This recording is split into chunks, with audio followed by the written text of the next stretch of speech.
ಶ್ರೀಗುರುಭ್ಯೋ ನಮಃ ಪರಮಗುರುಭ್ಯೋ ನಮಃ ಶ್ರೀಮದಾನಂದತೀರ್ಥ ಭಗವತ್ಪಾದಾಚಾರ್ಯ ಗುರುಭ್ಯೋ ನಮಃ ಹರಿ ಓಂ. ಸೃಷ್ಟಿಸ್ಥಿತ್ಯಪ್ಯೇಹ ನಿಯತಿರ್ಷಿತಮೋ ಬಂಧಮೋಕ್ಷಾಶ್ಚ ಯಸ್ಮಾತ್ ಅಸ್ಯ ಶ್ರೀ ಬ್ರಹ್ಮರುದ್ರ ಪ್ರವೃತ್ತಿಸುರನರದ್ವೇಷಶತ್ರುತ್ಮಕಸ್ಯ ವಿಷ್ಣೋರ್ವ್ಯಸ್ತಾಃ ಸಮಸ್ತಾಃ ಸಕಲಗುಣನಿಧಿಃ ಸರ್ವದೋಷೋ ವ್ಯಪೇತಃ ಪೂರ್ಣಾನಂದಾವ್ಯಯೋ ಯೋ ಗುರುರಪಿ ಪರಮಶ್ಚಿಂತಯೇತಂ ಮಹಾಂತಂ. ಜನ್ಮಾದ್ಯಸ್ಯೇತೋನ್ಮಯಾದಿತರತಶ್ಚಾರ್ಥೇಷ್ವಭಿಘ್ನಸ್ವರಾಟ್ ತೇನೇ ಬ್ರಹ್ಮಹೃದಾಯ ಆದಿಕವಯೇ ಮುಖ್ಯಂತಿ ಯಂ ಸೂರಯಃ. ತೇಜೋವಾರಿ ಮೃದಾಂ ಯಥಾ ವಿನಿಮಯೋ ಯತ್ರ ತ್ರಿಸರ್ಗೋ ಮೃಷಾ ಧಾಮ್ನಾ ಸ್ವೇನ ಸದಾ ನಿರಸ್ತಕುಹಕಂ ಸತ್ಯಂ ಪರಂ ಧೀಮಹಿ. ಯಸ್ಯ ವಾಕ್ಕಾಮಧೇನು ಯಸ್ಯ ಕಟಾಕ್ಷಮಾತ್ರೇಣ ಬ್ರಹ್ಮರುದ್ರೇಂದ್ರಪೂರ್ವಕಾಃ ಸುರಾಃ ಸ್ವೀಯಪದಾನ್ಯಾಪುಃ ಸಾ ಲಕ್ಷ್ಮೀರ್ಮೇ ಪ್ರಸೀದತು. ಅಭ್ರಮಂ ಭಂಗರಹಿತಂ ಅಜಡಂ ವಿಮಲಂ ಸದಾ ಆನಂದತೀರ್ಥಮತುಲಂ ಭಜೆ ತಾಪತ್ರಯಾಪಹಂ. ಭವತಿ ಯದನುಭಾವಾದೇಡಮೂಕೋऽಪಿ ವಾಗ್ಮಿ ಜಡಮತಿರಪಿ ಜಂತುರ್ಜಾಯತೆ ಪ್ರಾಜ್ಞಮೌಲಿಃ. ಸಕಲವಚನಚೇತೋ ದೇವತಾ ಭಾರತೀ ಸಾ ಮಮ ವಚಸಿ ನಿಧತ್ತಾಂ ಸನ್ನಿಧಿಂ ಮಾನಸೇ ಚ. ಯಂ ಪ್ರವ್ರಜಂತಮನುಪೇತಮಪೇತಕೃತ್ಯಂ ದ್ವೈಪಾಯನೋ ವಿರಹಕಾತುರಾಜುಹಾವ. ಪುತ್ರೇತಿ ತನ್ಮಯತಯಾ ತರ್ವೋಪಿ ನೇದುಃ तं ಸರ್ವಭೂತಹೃದಯಂ ಮುನಿಮಾನತೋಸ್ಮಿ. ವಕ್ರತುಂಡಮಹಾಕಾಯ ಸೂರ್ಯಕೋಟಿಸಮಪ್ರಭ ನಿರ್ವಿಘ್ನಂ ಕುರು ಮೇ ದೇವ ಸರ್ವಕಾರ್ಯೇಷು ಸರ್ವದಾ. ಯಸ್ಯ ವಾಕ್ಕಾಮಧೇನುರ್ನಃ ಕಾಮಿತಾರ್ಥಾನ್ ಪ್ರಯಚ್ಛತಿ ಸೇವೆ तं ಜಯಯೋಗೀಂದ್ರಂ ಕಾಮಬಾಣಚ್ಛಿದಂ ಸದಾ. ಪ್ರಣಮತ್ಕಾಮಧೇನುಂಚ ಭಜತ್ಸುರತರೋಪಮಂ ಶ್ರೀಭಾವಬೋಧಕೃತ್ಪಾದಚಿಂತಾಮಣಿಯುಪಾಸ್ಮಹೇ. ಪೂಜ್ಯಾಯ ರಾಘವೇಂದ್ರಾಯ ಸತ್ಯಧರ್ಮರತಾಯ ಚ ಭಜತಾಂ ಕಲ್ಪವೃಕ್ಷಾಯ ನಮತಾಂ ಕಾಮಧೇನವೇ. ಶ್ರೀಸತ್ಯವರದುಗ್ಧಾಬ್ಧೇಃ ಉತ್ತಿತಾ ಜಗತೀತಲೆ ಸುಧಾ ಶ್ರೀಸತ್ಯಧರ್ಮಾಖ್ಯಾ ಪಾವಯೇತ್ ಸ್ಮರತಃ ಸತಃ. ಸತ್ಯಾಭಿಘ್ನಕರಾಬ್ಜೋತ್ತಾನ್ ಪಂಚಾಶದ್ವರ್ಷಪೂಜಕಾನ್ ಸತ್ಯಪ್ರಮೋದತೀರ್ಥಾರ್ಯಾನ್ ನೌಮಿನ್ಯಾಯ ಸುಧಾರತಾನ್. ಆಪಾದಮೌಳಿಪರ್ಯಂతం ಗುರುಣಾಂ ಆಕೃತಿಂ ಸ್ಮರೇತ್ ತೇನ ವಿಘ್ನಾಃ ಪ್ರಣಶ್ಯಂತಿ ಸಿದ್ಧ್ಯಂತಿ ಚ ಮನೋರಥಾಃ. ಶುಭಾಂ ಧ್ಯಾಯಂತಿ ಯೇ ಕಾಮಾನ್ ಗುರುದೇವಪ್ರಸಾದಜಾನ್ ಇತರಾನಾತ್ಮಪಾಪೋತ್ಥಾನ್ ತೇಷಾಂ ವಿದ್ಯಾ ಫಲಿಷ್ಯತಿ. ಬುಧೈರಪಿ ಸುದುರ್ಬೋಧೆ ಗ್ರಂಥೇಯಂ ಮಮ ಸಾಹಸಂ ತತ್ಪಾರಯಂತು ನಿಪುಣಾಃ ಗುರುಪಾದರಜಕ್ಕಣಾಃ. ಶ್ರೀ ಸತ್ಯಾತ್ಮತೀರ್ಥಸ್ವಾಮಿ ಶ್ರೀಪಾದಗುರುಭ್ಯೋ ನಮಃ ಹರಿ ಓಂ. ಸ್ವಸ್ತಿಸ್ತು ಅಶೇಷ ಸನ್ಮಂಗಲಾನಿ ಭವಂತು. ಸಮ್ಯಕ್ ಶ್ಲೋಕೈಕ ಶ್ರವಣ ಪಠನ ಮಾತ್ರೇಣ ಕಥಾ ವಕ್ತುಶ್ಚ ಶ್ರೋತॄಣಾಂ ನಿಖಿಲ ಕಲಿಕೃತ ಕಲ್ಮಷಾಪನೋದನ ಪಟುತರೆ ಧರ್ಮಾದ್ಯಖಿಲ ಪುರುಷಾರ್ಥ ಸಾಧನೀಭೂತೆ ಶ್ರೀಮದ್ಭಾಗವತೆ ಮಹಾಪುರಾಣೆ ಅದ್ಯ ಕಥಾ ಪ್ರಾರಂಭೆ ಸತಿ ಕಿಂಚಿತ್ ಪೂರ್ವಪ್ರಸಕ್ತ ಪ್ರಮೇಯಾನುವಾದಃ. ಹರಿ ಓಂ.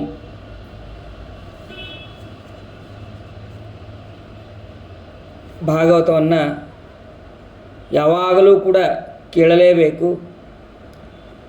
ನಿತ್ಯಂ ಭಾಗವತೋದ್ಭವಂ ಶ್ಲೋಕಾರ್ಧಂ ಶ್ಲೋಕಪಾದಂ ವಾ ನಿತ್ಯಂ ಭಾಗವತೋದ್ಭವಂ ಅಂತ ಹೇಳಿ ಭಾಗವತದ ಮಹಾತ್ಮೆಯಲ್ಲಿ ಬರುತ್ತೆ. ಅಂತಹದ್ದು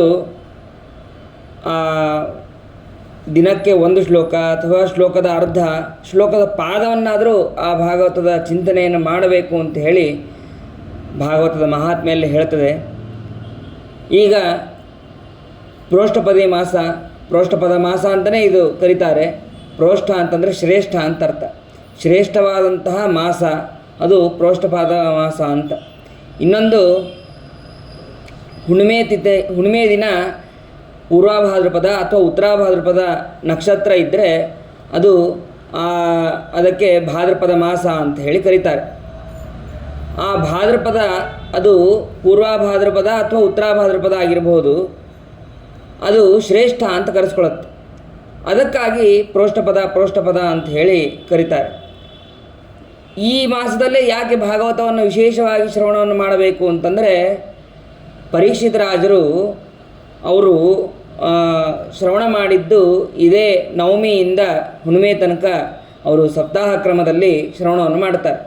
ಹಾಗಾಗಿ ಸಪ್ತಾಹ ಕ್ರಮದಲ್ಲಿ ನಾವು ಮಾಡೋದಕ್ಕೆ ಆಗೋದಿಲ್ಲ ಅಂತ ಹೇಳಿ ಈ ಭಾಗವತ ಪ್ರೋಷ್ಠಪದ ಮಾಸದಲ್ಲಿ ಅಂದರೆ ಪ್ರತಿಪದದಿಂದ ಪೌರ್ಣಿಮಾ ತನಕ ಪ್ರೋಷ್ಠಪದಿಯನ್ನು ಭಾಗವತವನ್ನು ಕೇಳುವ ಕ್ರಮವು ಬಂದಿದೆ. ಹಾಗೆ ಇಲ್ಲಿ ಪ್ರತಿ ಸಲದಂತೆ ಈ ಸಲವೂ ಕೂಡ ಭಾಗವತ ಸಪ್ತಾಹ ಕ್ರಮದಲ್ಲಿ ನಡೀತಾ ಇದೆ. ಪ್ರೋಷ್ಠಪದ ಮಾಸದಲ್ಲಿ ಸಪ್ತಾಹ ಕ್ರಮದಲ್ಲಿ ನಡೀತಾ ಇದೆ. ಅದನ್ನು ಯಥಾಮತಿಯಾಗಿ ಅದನ್ನು ಶ್ರವಣವನ್ನು ಮಾಡೋಣ. ಒಮ್ಮೆ ಶುಕಾಚಾರ್ಯರು ಪರೀಕ್ಷಿತರಾಜನಿಗೆ ಉಪದೇಶ ಮಾಡಬೇಕಾದ್ರೆ ದೇವತೆಗಳೆಲ್ಲ ದೇವಲೋಕದ ಅಮೃತವನ್ನು ತೊಗೊಂಬಂದ್ರಂತೆ. ತಗೊಂಡು ಬಂದಾಗ ನಾವು ಈ ಅಮೃತವನ್ನು ಕೊಡ್ತೀವಿ, ನನಗೆ ಭಾಗವತ ಅಮೃತವನ್ನು ಕೊಡ್ರಿ ಅಂತ ಹೇಳಿ ಕೇಳಿದ್ರಂತೆ. ಕೇಳಿದಾಗ ಅದಕ್ಕೆ ಪರೀಕ್ಷಿತರಾಜರು ಹೇಳ್ತಾರೆ, ಕ್ವ ಸುಧಾ ಕ್ವ ಕಥಾ ಲೋಕೆ ಕ್ವ ಕಾಚಃ ಕ್ವ ಮಣಿರ್ಮಹಾನ್ ಬ್ರಹ್ಮರಾತೋ ವಿಚಾರ್ಯೈವಂ ತದಾ ದೇವಾನ್ ಜಹಾಸಹ. ಇದು ಈ ಅಮೃತ ಎಲ್ಲಿ, ಆ ಅಮೃತ ಎಲ್ಲಿ? ಒಂದು ಗಾಜು, ಆ ಗಾಜಿಗೂ ಮತ್ತು ಮಣಿಗೂ ಹೋಲ್ಸೋಕ್ಕಾಗತ್ತಾ? ಸಾಧ್ಯನೇ ಇಲ್ಲ. ರತ್ನಖಚಿತವಾದಂತಹ ಒಂದು ಶ್ರೇಷ್ಠವಾದಂತಹ ಮಣಿ, ಆ ಮಣಿಗೆ ಒಂದು ಸಾಮಾನ್ಯ ಯಾವುದೋ ಒಂದು ಗಾಜು ತಂದು ಅದನ್ನು ಹೋಲ್ಸೋಕ್ಕಾಗತ್ತಾ? ಹೋಲಿಸಿದ್ರೆ ಎಷ್ಟು ಅಪಮಾನವೋ ಹಾಗೆ ಈ ಭಾಗವತ ಅಮೃತಕ್ಕೆ ಮತ್ತು ದೇವಲೋಕದ ಅಮೃತಕ್ಕೆ ಅಷ್ಟು ಅಪಮಾನ ಇದು. ಹಾಗಾಗಿ ನಾನು ಕೊಡೋದಿಲ್ಲ ಅಂತ ಹೇಳ್ತಾರೆ. ಅಂದರೆ ಅಷ್ಟು ಶ್ರೇಷ್ಠವಾದದ್ದು ಈ ಭಾಗವತ ಅಂತನ್ನುವಂತಹ ಅಭಿಪ್ರಾಯ, ಅದನ್ನು ತಿಳಿಬೇಕು. ಆಮೇಲೆ ಯಾವಾಗಲೂ ಕೂಡ ಮುಖ್ಯವಾಗಿ ಕ್ಷೇತ್ರಗಳಲ್ಲಿ ಇದನ್ನು ಮಾಡಬೇಕು. ಯಾವ್ಯಾವ ಕ್ಷೇತ್ರ ಅಂತಂದರೆ ಪುಷ್ಕರ, ಪ್ರಯಾಗ, ಕಾಶಿ, ಗೋದಾವರಿ, ಹೀಗೆ ಹರಿಕ್ಷೇತ್ರ, ಕುರುಕ್ಷೇತ್ರ, ಹೀಗೆ ಭಗವಂತನ ಮುಖ್ಯವಾದಂತಹ ಕ್ಷೇತ್ರಗಳಲ್ಲಿ ಮಾಡಬೇಕು. ಈ ಎಲ್ಲ ಕ್ಷೇತ್ರಕ್ಕೆ ಹೋಗಿ ಭಾಗವತವನ್ನು ಶ್ರವಣ ಮಾಡೋದಾಗೋದಿಲ್ಲ. ಹಾಗಾಗಿ ಮನೆಯಲ್ಲೇ ಭಾಗವತವನ್ನು ಮಾಡಲೇಬೇಕು ಅಂತ ಹೇಳ್ತಾರೆ. ಒಮ್ಮೆ ಭಾಗವತದ ಮಹಿಮೆಯನ್ನು ಹೇಳಬೇಕಾದ್ರೆ ಅಲ್ಲಿ ನಾರದರು ಒಮ್ಮೆ ಸಂಚಾರವನ್ನು ಮಾಡ್ತಾ ಮಥುರಾಪಟ್ಟಣಕ್ಕೆ ಬರ್ತಾರೆ.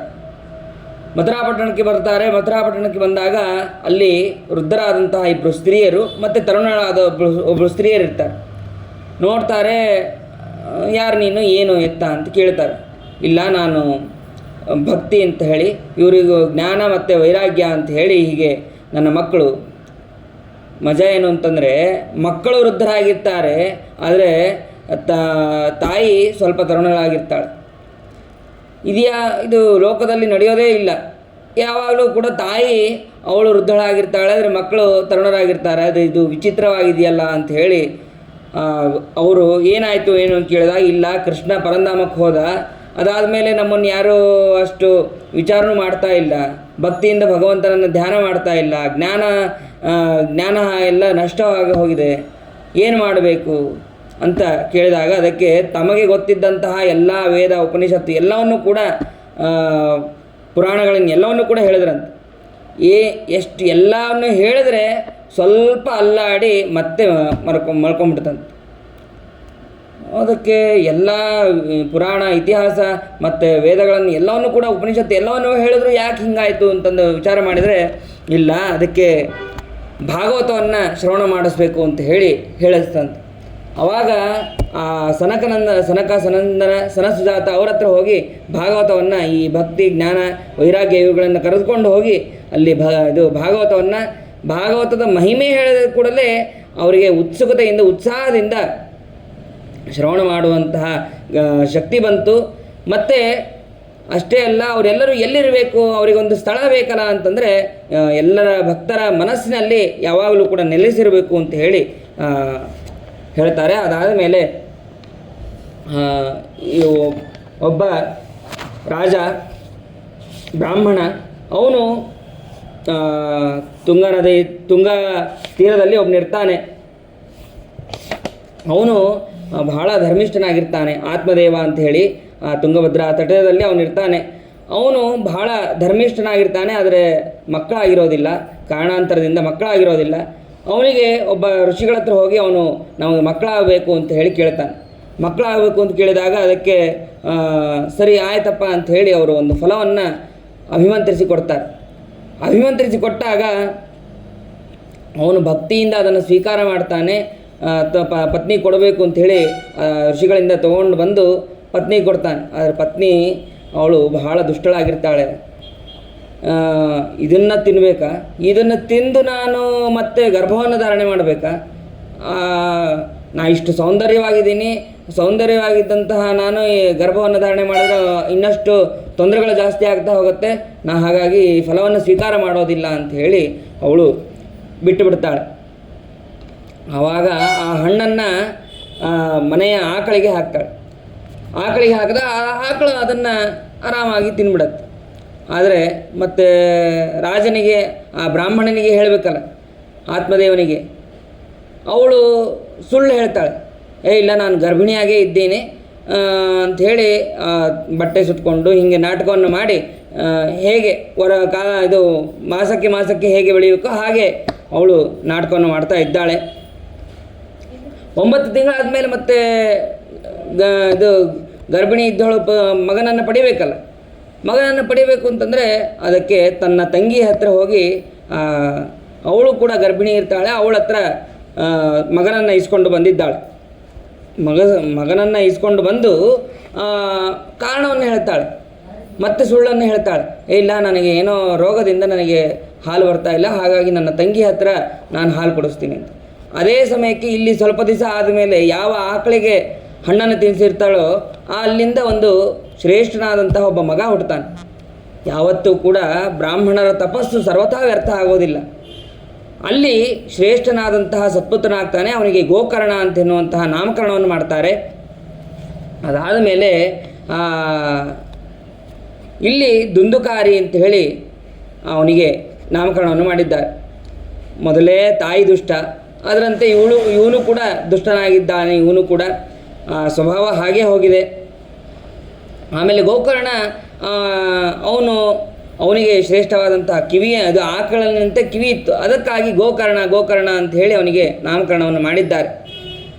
ಅದಾದ ಮೇಲೆ ತಂದೆ ದುಂದುಕಾರಿಯ ಸಹವಾಸ ಮತ್ತು ಅವನ ದೋಷಗಳನ್ನು ನೋಡೋಕ್ಕಾಗದೇನೆ ತಾನು ಅರಣ್ಯಕ್ಕೆ ಹೋಗ್ಬಿಡ್ತಾನೆ. ಆಮೇಲೆ ಸ್ವಲ್ಪ ದಿನ ಆದ ಮೇಲೆ ಈ ದುಂದುಲಿಗೂ ಕೂಡ ದುಂದುಕಾರಿ ಬಹಳ ತೊಂದರೆ ಕೊಡೋಕ್ಕೆ ಶುರು ಮಾಡ್ತಾನೆ. ಆವಾಗ ಆ ದುಂದುಲಿನೂ ಕೂಡ ಮರಣವನ್ನು ಹೊಂದಿಬಿಡುತ್ತಾಳೆ. ಕಾಲಾಂತರದಲ್ಲಿ ಆ ದುಂದುಕಾರಿನೂ ಕೂಡ ಬಹಳ ಎಲ್ಲರಿಗೂ ಕೂಡ ಏನೇನು ದುಷ್ಟ ಚಟಗಳು ಅಂತಿದೆಯೋ, ದುಷ್ಟ ದೋಷಗಳು ಅಂತಿದೆಯೋ ಅದೆಲ್ಲವೂ ಕೂಡ ಅವನಲ್ಲಿ ಬಂದು ಸೇರಿರುತ್ತೆ. ಅವನು ಕೂಡ ಮರಣವನ್ನು ಹೊಂದ್ತಾನೆ. ಮರಣವನ್ನು ಹೊಂದಿದ ಮೇಲೆ ಆ ಮರಣ ಹೊಂದಿದ ಅಂತನ್ನುವಂತಹ ವಿಷಯ ಗೋಕರ್ಣಿಗೆ ಗೊತ್ತಾಗತ್ತೆ. ಸರಿ, ಅಣ್ಣನೇ ಅಲ್ಲ ಅಂಥೇಳಿ ಅವನ ಹೆಸರಿನಲ್ಲಿ ಒಂದು ಗಯಾದಲ್ಲಿ ಶ್ರಾದ್ದವನ್ನು ಮಾಡ್ತಾನೆ. ಗಯಾದಲ್ಲಿ ಶ್ರಾದ್ದವನ್ನು ಮಾಡಿ ಬಂದು ಮನೆಯಲ್ಲಿ ಬಂದು ಮಲ್ಕೊಂಡಿರ್ತಾನೆ. ಮಲ್ಕೊಂಡಾಗ ಅವನಿಗೆ ಏನೋ ಶಬ್ದ ಕೇಳಿಸ್ತಾ ಇರುತ್ತೆ. ಏನು ಶಬ್ದ ನೋಡ್ತಾನೆ. ಅವನು ಎಷ್ಟು ಸಾಮರ್ಥ್ಯ, ಎಷ್ಟು ಸಾತ್ವಿಕನಾಗಿರ್ತಾನೆ ಅಂತಂದರೆ, ಎಷ್ಟು ಧರ್ಮಿಷ್ಠನಾಗಿರ್ತಾನೆ ಅಂದರೆ, ಎಲ್ಲ ಭಾಗವತವನ್ನು ಪೂರ್ಣವಾಗಿ ತಿಳಿದುಕೊಂಡು ಅದನ್ನು ಮುಖೋದ್ಗತ ಮಾಡ್ಕೊಂಡಿರ್ತಾನೆ. ಅಷ್ಟೇ ಅಲ್ಲ, ಅದು ನಿತ್ಯ ಅನುಷ್ಠಾನದಲ್ಲಿ ಇಟ್ಕೊಂಡಿರ್ತಾನೆ ಆ ಗೋಕರ್ಣ. ತಕ್ಷಣ ಏನು ಮಾಡ್ದ, ಯಾವುದೋ ಶಬ್ದ ಕೇಳಿಸ್ತಾ ಇದೆ ಅಂತ ಹೇಳಿ ನೀರನ್ನು ಎಲ್ಲಿ ಶಬ್ದ ಕೇಳಿಸ್ತಾ ಇದೆ ಅಲ್ಲಿ ಹಾಕ್ತಾನಂತೆ. ಅಲ್ಲಿ ನೋಡಿದ್ರೆ ಈ ದುಂದುಕಾರಿ ಅವನು ಮಾತಾಡ್ತಾ ಇರ್ತಾನೆ. ನಿನ್ನ ಹೆಸರಲ್ಲಿ ನಾನು ಶ್ರಾದ್ದ ಎಲ್ಲ ಮಾಡಿ ಬಂದಲ್ಲ, ನೀ ಎಷ್ಟು ಶ್ರಾದ್ದ ಮಾಡಿದ್ರೂ ಕೂಡ ಸಾಕಾಗೋದಿಲ್ಲ, ನನ್ನ ಉದ್ಧಾರ ಆಗೋದಿಲ್ಲ, ಅಷ್ಟು ಪಾಪ ನನ್ನ ಹತ್ರ ಇದೆ, ಅದಕ್ಕೆ ಪರಿಹಾರ ಹೇಗೆ? ಮತ್ತು ಈ ಗೋಕರ್ಣನೂ ಕೂಡ ಮತ್ತೆ ಪರಿಹಾರ ಆಗಬೇಕಲ್ಲ ಅಂಥೇಳಿ ಎಲ್ಲ ಕಡೆ ಕೇಳ್ತಾನಂತೆ. ಆಮೇಲೆ ಸೂರ್ಯನನ್ನೇ ನಿಲ್ಲಿಸಿ ಕೇಳ್ತಾನಂತೆ, ಏನು ಮಾಡಬೇಕು ಇದಕ್ಕೆ ಅಂಥೇಳಿ. ಅದಕ್ಕೆ ಶ್ರೀಮದ್ ಭಾಗವತಾನ್ ಮುಕ್ತಿ ಸಪ್ತಾಹಂ ವಾಚನಂ ಕುರು ಅಂಥೇಳಿ ಅಲ್ಲಿ ಸೂರ್ಯನ ಶಬ್ದ ಕೇಳಿಸುತ್ತೆ. ಹಾಗಾಗಿ ಆವಾಗ ಭಾಗವತವನ್ನು ಶ್ರವಣ ಮಾಡಿಸ್ತಾನೆ. 1ನೇ ಸ್ಕಂದದಿಂದ ಹಿಡಿದು 12ನೇ ಸ್ಕಂದ ತನಕ ಸಪ್ತಾಹ ಕ್ರಮದಲ್ಲಿ ಅಲ್ಲಿ ಶ್ರವಣವನ್ನು ಮಾಡಿಸ್ತಾನೆ. ಆ ಪಿಶಾಚಿ ಮತ್ತು ಅದಕ್ಕೆ ದೇಹ ಇಲ್ಲ, ಮತ್ತು ಎಲ್ಲಿ ನಿಲ್ಲಬೇಕು ಅಂಥೇಳಿ ಒಂದು ಮರ ಇರುತ್ತೆ. ಆ ಮರ ಅಂತಂದರೆ ಒಂದೊಂದು ಇದಿರುತ್ತೆ, ಕೊಂಬೆಗಳು. ಅಲ್ಲಿ ಒಂದೊಂದು ರಂಧ್ರ, ಅಲ್ಲಿ ಇರ್ತಾನೆ ಆ ಕೊಂಬೆಯಲ್ಲಿ. ದಿವಸ ಭಾಗವತವನ್ನು ಹೇಳಬೇಕು. ಹೇಳಿದ ತಕ್ಷಣ ಒಂದನೇ ದಿನ ಮುಗಿದ ತಕ್ಷಣ ಒಂದು ರಂಧ್ರ ಸ್ಫೋಟ ಆಗಬೇಕು. ಹೀಗೆ 7 ದಿನಗಳ ಕಾಲ ಭಕ್ತಿಯಿಂದ ಕೇಳ್ತಾನಂತೆ. ಭಕ್ತಿಯಿಂದ ಕೇಳಿದ ಮೇಲೆ 7 ದಿನ ಆದಮೇಲೆ ಅವನಿಗೆ ಯೋಗ್ಯವಾದಂತಹ ವಿಮಾನ ಬಂದು ಅವನನ್ನು ಕರೆದುಕೊಂಡು ಹೋಗುತ್ತೆ. ಹೀಗೆ ಭಾಗವತ ಅಷ್ಟು ಫಲವನ್ನು ಕೊಡುವಂಥದ್ದು. ಇಲ್ಲಿ ಒಂದು ಪ್ರಶ್ನೆ ಬರುತ್ತೆ, ಎಲ್ಲರೂ ಕೂಡ ಕೇಳ್ತಾ ಇದ್ದರು ಆ ಸಮಯದಲ್ಲಿ. ಅವನಿಗಷ್ಟೇ ಮುಕ್ತಿ ಆಯ್ತಲ್ಲ, ನಮಗೆ ಯಾಕೆ ಮುಕ್ತಿ ಆಗಲಿಲ್ಲ ಅಂತಂದರೆ ಅದಕ್ಕೆ ಹೇಳ್ತಾರೆ, ಶ್ರವಣಸ್ಯ ವಿಭೇದೇನ ಫಲಭೇದೋತ್ರ ಸಂಸ್ಥಿತ. ಏನೋ ಅವ್ರ ಅವ್ರ ಅಣ್ಣನ ಸಲುವಾಗಿ ಹೇಳ್ತಾ ಇದ್ದಾನೆ, ಹಾಗಾಗಿ ಅದನ್ನು ಆಯಿತು ನಾವು ಒಂಚೂರು ಕೇಳಿದ್ರಾಯ್ತು ಅಂತ ಅನ್ನೋ ಲೆಕ್ಕದಲ್ಲಿ ಬಂದಿದ್ರು ಎಲ್ಲರೂ. ಹಾಗಾಗಿ ಅವ್ರಿಗೆ ಯಾರಿಗೂ ಮುಕ್ತಿ ಆಗಲಿಲ್ಲ. ಮತ್ತೊಮ್ಮೆ ಭಾಗವತವನ್ನು ಹೇಳಿ ಬಂದಂತಹ ಎಲ್ಲರಿಗೂ ಕೂಡ ಭಾಗವತದ ಶ್ರವಣದಿಂದ ಮುಕ್ತಿ ಆಯಿತು ಅಂತ ಅನ್ನೋದನ್ನು ತಿಳಿಸ್ತಾರೆ. ಅಂತಹ ಭಾಗವತವನ್ನು ಯಾವಾಗಲೂ ಕೂಡ ಶ್ರವಣ ಮಾಡಬೇಕು. ವಿಶೇಷವಾಗಿ ನಭಸ್ಯ ಆಶ್ವಿನೋರ್ಜೌಚ ಮಾರ್ಗಶೀರ್ಷ ಶುಚಿರ್ನಭಾಹ ಮಾಸಾನಾಂ ವಿಪ್ರಹೇಯಾನಿ ತಾನಿ ತ್ಯಾಜ್ಯಾನಿ ಸರ್ವಥಾ ಅಂತ ಹೇಳಿ ಭಾದ್ರಪದ ಮಾಸ ಮತ್ತು ಆಶ್ವಿನ ಮಾಸ ಮತ್ತು ಕಾರ್ತಿಕ ಮಾಸ, ಮಾರ್ಗಶೀರ್ಷ ಮಾಸ ಮತ್ತು ಆಷಾಢ ಮಾಸ, ಹೀಗೆ ಈ ಮಾಸಗಳಲ್ಲಿ ವಿಶೇಷವಾಗಿ ಭಾಗವತವನ್ನು ಶ್ರವಣವನ್ನು ಮಾಡಬೇಕು ಅಂತ ಹೇಳ್ತಾರೆ. ಅದಾದ ಮೇಲೆ ಅನೇಕ ರೀತಿಯಾದಂತಹ ಭಾಗವತ ಕೇಳಬೇಕಾದ್ರೆ ಎಷ್ಟು ಶುಚಿತ್ವವಾಗಿ ಹೇಳಬೇಕಾದ್ರೆ ಎಷ್ಟು ಶುಚಿತ್ವವಾಗಿ ಹೇಳಬೇಕು ಅಂತ ಅನ್ನೋದನ್ನೆಲ್ಲವನ್ನು ಕೂಡ ಇಲ್ಲಿ ತಿಳಿಸ್ತಾರೆ. ಆಮೇಲೆ ಅಂತಹ ಭಾಗವತವನ್ನು ಯಾವಾಗಲೂ ಕೂಡ ಶ್ರವಣವನ್ನು ಮಾಡಬೇಕು. ಮತ್ತು ಕಲಿಯುಗದಲ್ಲಿ ವಿಶೇಷವಾಗಿ ಭಗವಂತನ ನಾಮಸ್ಮರಣೆ ಅದು ಮುಖ್ಯವಾದದ್ದು. ಅಂತಹ ಭಗವಂತನ ನಾಮಸ್ಮರಣೆಯನ್ನು ತಂದುಕೊಡುವಂತಹ ಈ ಭಾಗವತವನ್ನು ನಾವು ಯಾವಾಗಲೂ ಕೂಡ ಕೇಳಬೇಕು ಅಂತ ಅನ್ನೋದನ್ನು ಭಾಗವತ ಮಹಾತ್ಮೆಯಲ್ಲಿ ಇದನ್ನು ತಿಳಿಸ್ತಾರೆ. ಅದಾದ ಮೇಲೆ ಕೃಷ್ಣ ಪರಂಧಾಮಕ್ಕೆ ಹೋದ ಮೇಲೆ 30 ವರ್ಷ ಆದ ಮೇಲೆ ಕಲಿಯುಗದಲ್ಲಿ ಮೊದಲಿಗೆ ಹೇಳಿದ್ದು ನವಮೀತೋ ನವಭಸ್ಯೇಚ ಕಥಾರಂಭಂ ಶುಕೋಕರತ್. 30 ವರ್ಷ ಆದಮೇಲೆ ಶುಕಾಚಾರ್ಯರು ಪರೀಕ್ಷಿತ ರಾಜನಿಗೆ ಉಪದೇಶ ಮಾಡ್ತಾರೆ. ಅದಾದ ಮೇಲೆ ಪರೀಕ್ಷಿತ ರಾಜ ಶ್ರವಣ ಆದ ಮೇಲೆ 200 ವರ್ಷ ಆದ ಮೇಲೆ ಆಷಾಢ ಮಾಸದಲ್ಲಿ ಆವಾಗ ಈ ಗೋಕರ್ಣ ಅವನು ಹೇಳ್ತಾನೆ. ಅದಾದ ಮೇಲೆ ಕಾರ್ತಿಕ ಮಾಸ ಆದ ಮೇಲೆ 200ರಿಂದ ಮತ್ತೆ 30 ವರ್ಷ ಆದ ಮೇಲೆ ಕಾರ್ತಿಕ ಮಾಸದಲ್ಲಿ ಅವಾಗ ಈ ಸನಕಾದಿಗಳು ನಾರದರಿಗೆ ಹೇಳಿದ್ದು ಅಂತ ಅನ್ನೋದನ್ನು ಹೀಗೆ ಭಾಗವತದ್ದನ್ನು ತಿಳಿಸ್ತಾರೆ. ಭಗವಂತನಿಗೆ ಯಾವುದೇ ರೀತಿಯಾದಂತಹ ಸರ್ವಥಾ ಇದು ಇಲ್ಲ, ಏನಂತಾರೆ ವಿಘ್ನಗಳಿಲ್ಲ, ನಿರ್ವಿಘ್ನ ಅವನು. ಎಲ್ಲರ ವಿಘ್ನಗಳನ್ನು ಪರಿಹಾರ ಮಾಡೋನು ಅವನೇ. ಆದರೂ ಕೂಡ ಈ ಭಾಗವತಕ್ಕೆ ಮತ್ತು ಗ್ರಂಥದ ಆದಿಯಲ್ಲಿ ಭಗವಂತನ ಸ್ತೋತ್ರವನ್ನು ಮಾಡಬೇಕು ಅಂತ ಅನ್ನೋದನ್ನು ಜಗತ್ತಿಗೆ ತಿಳಿಸೋದಕ್ಕಾಗಿ ಭಗವಂತ ತಾನು ಸ್ವಯಂ ವಿಘ್ನ ಪರಿಹಾರಕನಾದರೂ ಕೂಡ ಜಗತ್ತಿಗೆ ತಿಳಿಸೋದಕ್ಕಾಗಿ ಅವನು ಮಂಗಳಾಚರಣವನ್ನು ಮಾಡ್ತಾನೆ. ಜನ್ಮಾದ್ಯಸ್ಯ ಯತೋನ್ಮಯಾದಿತರತಶ್ಚಾರ್ತೇಷ್ವಭಿಘ್ನಸ್ವರಾಟ್ ತೇನೇ ಬ್ರಹ್ಮ ಹೃದಯ ಆದಿ ಕವಯೇ ಮುಖ್ಯಂತಿಯಂ ಸೂರಯಃ ತೇಜೋ ವಾರಿ ಮೃದಾಂ ಯಥಾ ವಿನಿಮಯ ಯತ್ರತ್ರಿ ಸರ್ಗೋ ಮೃಷ ಧಾಮ್ನಾ ಸ್ವೇನ ಸದಾ ನಿರಸ್ತಕುಹಕಂ ಸತ್ಯಂ ಪರಂ ಧೀಮಹಿ. ಭಗವಂತನನ್ನು ನಾವು ಹೇಗೆ ತಿಳ್ಕೋಬೇಕು? 2 ರೀತಿಯಿಂದ ತಿಳ್ಕೋಬೇಕಂತ. ಒಂದು ಅನ್ವಯ. ಈಗ ಒಬ್ಬ ಹುಡುಗ ಇದ್ದಾನೆ ಅಂತಂದಾಗ ಹೇಗೆ ಇವನಿಗೆ ಒಬ್ಬ ತಂದೆ ಇದ್ದಾನೆ ಅಂತ ಅನ್ನೋದನ್ನು ಹೇಗೆ ತಿಳ್ಕೋತೀವೋ ಹಾಗೆ ಈ ಇಡೀ ಜಗತ್ತು, ಇಡೀ ಪ್ರಪಂಚ ನಾವು ನೋಡ್ತಾ ಇದ್ದೀವಿ ಅಂತಂದರೆ ಇದಕ್ಕೆ ಸೃಷ್ಟಿ ಮಾಡಿದಂತಹ ಒಬ್ಬ ವ್ಯಕ್ತಿ ಇದ್ದೇ ಇದ್ದಾನೆ ಅಂತನ್ನೋದನ್ನು ನಾವು ಅನುಮಾನದಿಂದ ತಿಳ್ಕೊಳ್ಳೋದು.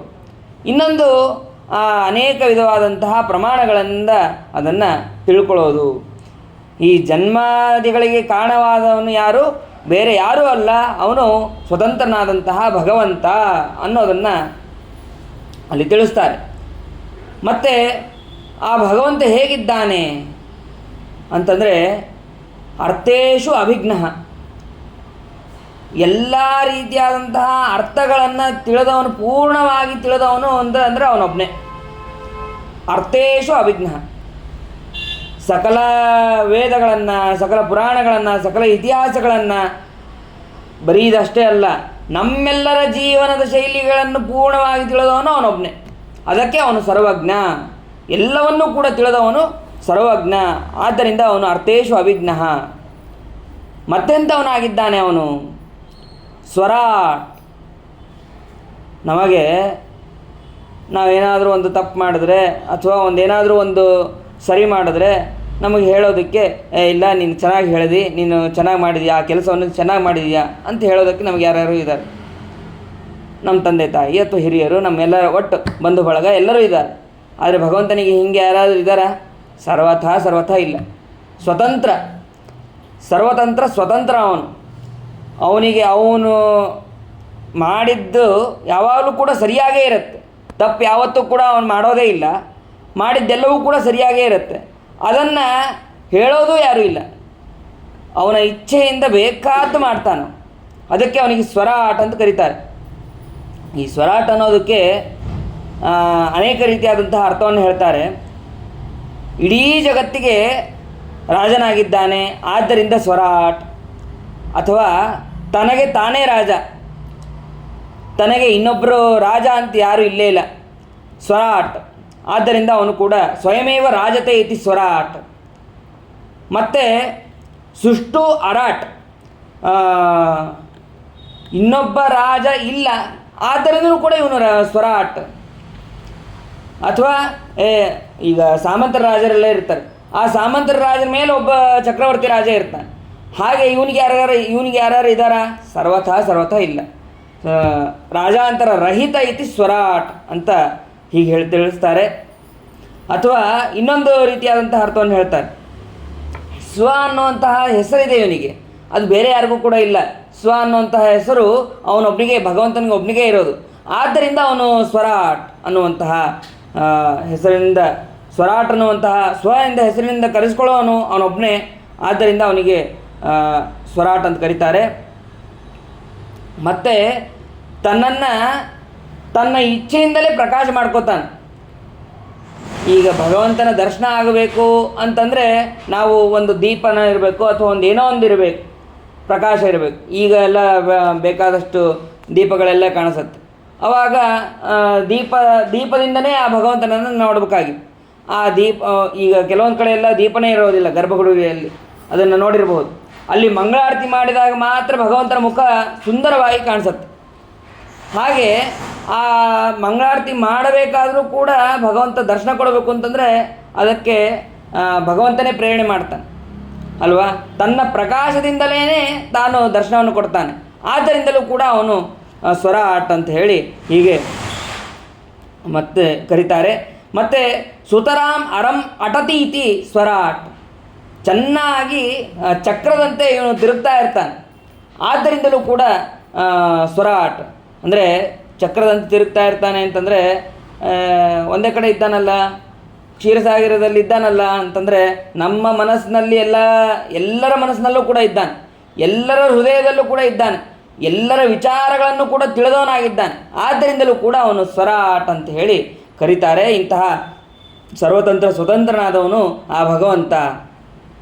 ಮತ್ತೆಂಥವನಾಗಿದ್ದಾನೆ ಆ ಭಗವಂತ ಅಂತಂದರೆ ಆದಿಕವಿ ಅಂತಂದರೆ ಬ್ರಹ್ಮದೇವರು.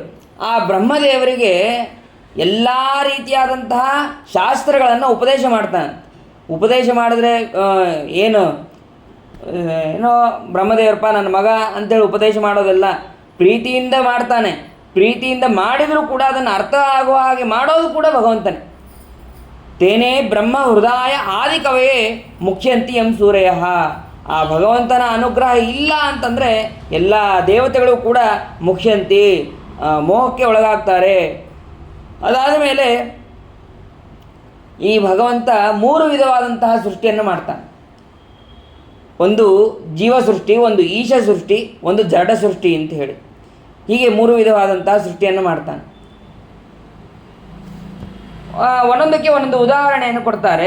ತೇಜೋ ವಾರಿ ಮೃದಾಂ, ಒಂದು ತೇಜಸ್ಸು, ಒಂದು ವಾರಿ ಅಂದರೆ ನೀರು, ಮತ್ತು ಮೃತ್ ಅಂದರೆ ಮಣ್ಣು. ತೇಜಸ್ಸನ್ನು ಈಶ ಸೃಷ್ಟಿಗೆ ಉದಾಹರಣೆಯನ್ನಾಗಿ ಕೊಡ್ತಾರೆ. ಒಂದು ದೀಪದಿಂದ ಇನ್ನೊಂದು ದೀಪವನ್ನು ಹಚ್ಚಿದಾಗ ಈ ದೀಪದಲ್ಲಿ ಎಷ್ಟು ಪ್ರಕಾಶ ಇರುತ್ತೋ ಅಷ್ಟೇ ಪ್ರಕಾಶ ಆ ದೀಪದಲ್ಲೂ ಕೂಡ ಇರುತ್ತೆ. ಹಾಗೆ ಭಗವಂತ ಮೂಲ ರೂಪದಲ್ಲಿ ಮತ್ತು ಅವತಾರ ರೂಪದಲ್ಲಿ ಸರ್ವಥಾ ಭೇದ ಅಂತ ಅನ್ನೋದು ಇರೋದಿಲ್ಲ, ಪೂರ್ಣವಾಗಿ ಸಾಮ್ಯನೇ ಇರುತ್ತೆ. ಇದಕ್ಕೆ ದೃಷ್ಟಾಂತವಾಗಿ ಹೇಳುವುದಾದರೆ ಕೃಷ್ಣ ಅವನು ಅವತಾರ ಮಾಡಿದ್ದು ಕೃಷ್ಣಕೇಶದಿಂದ, ಕೇವಲ ಒಂದು ಕೃಷ್ಣಕೇಶದಿಂದ, ಸರ್ವಥಾ ಭೇದ ಇಲ್ಲ, ಪೂರ್ಣವಾಗಿ ಅಭೇದನೆ.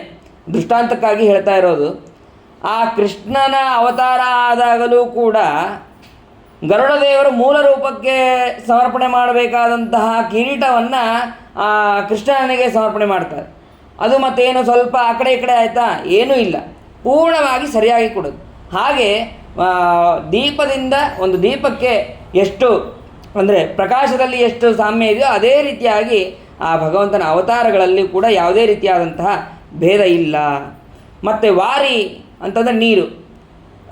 ನೀರಿನಲ್ಲಿ ನಾವು ಮುಖವನ್ನು ನೋಡಿಕೊಂಡಾಗ ನಮ್ಮ ಮುಖ ನಮಗೆ ಕಾಣಿಸುತ್ತೆ, ಪ್ರತಿಬಿಂಬ ಕಾಣಿಸುತ್ತೆ. ಹಾಗೆ ಬಿಂಬ ಪ್ರತಿಬಿಂಬ ಅಂತ. ಬಿಂಬ ಯಾರು?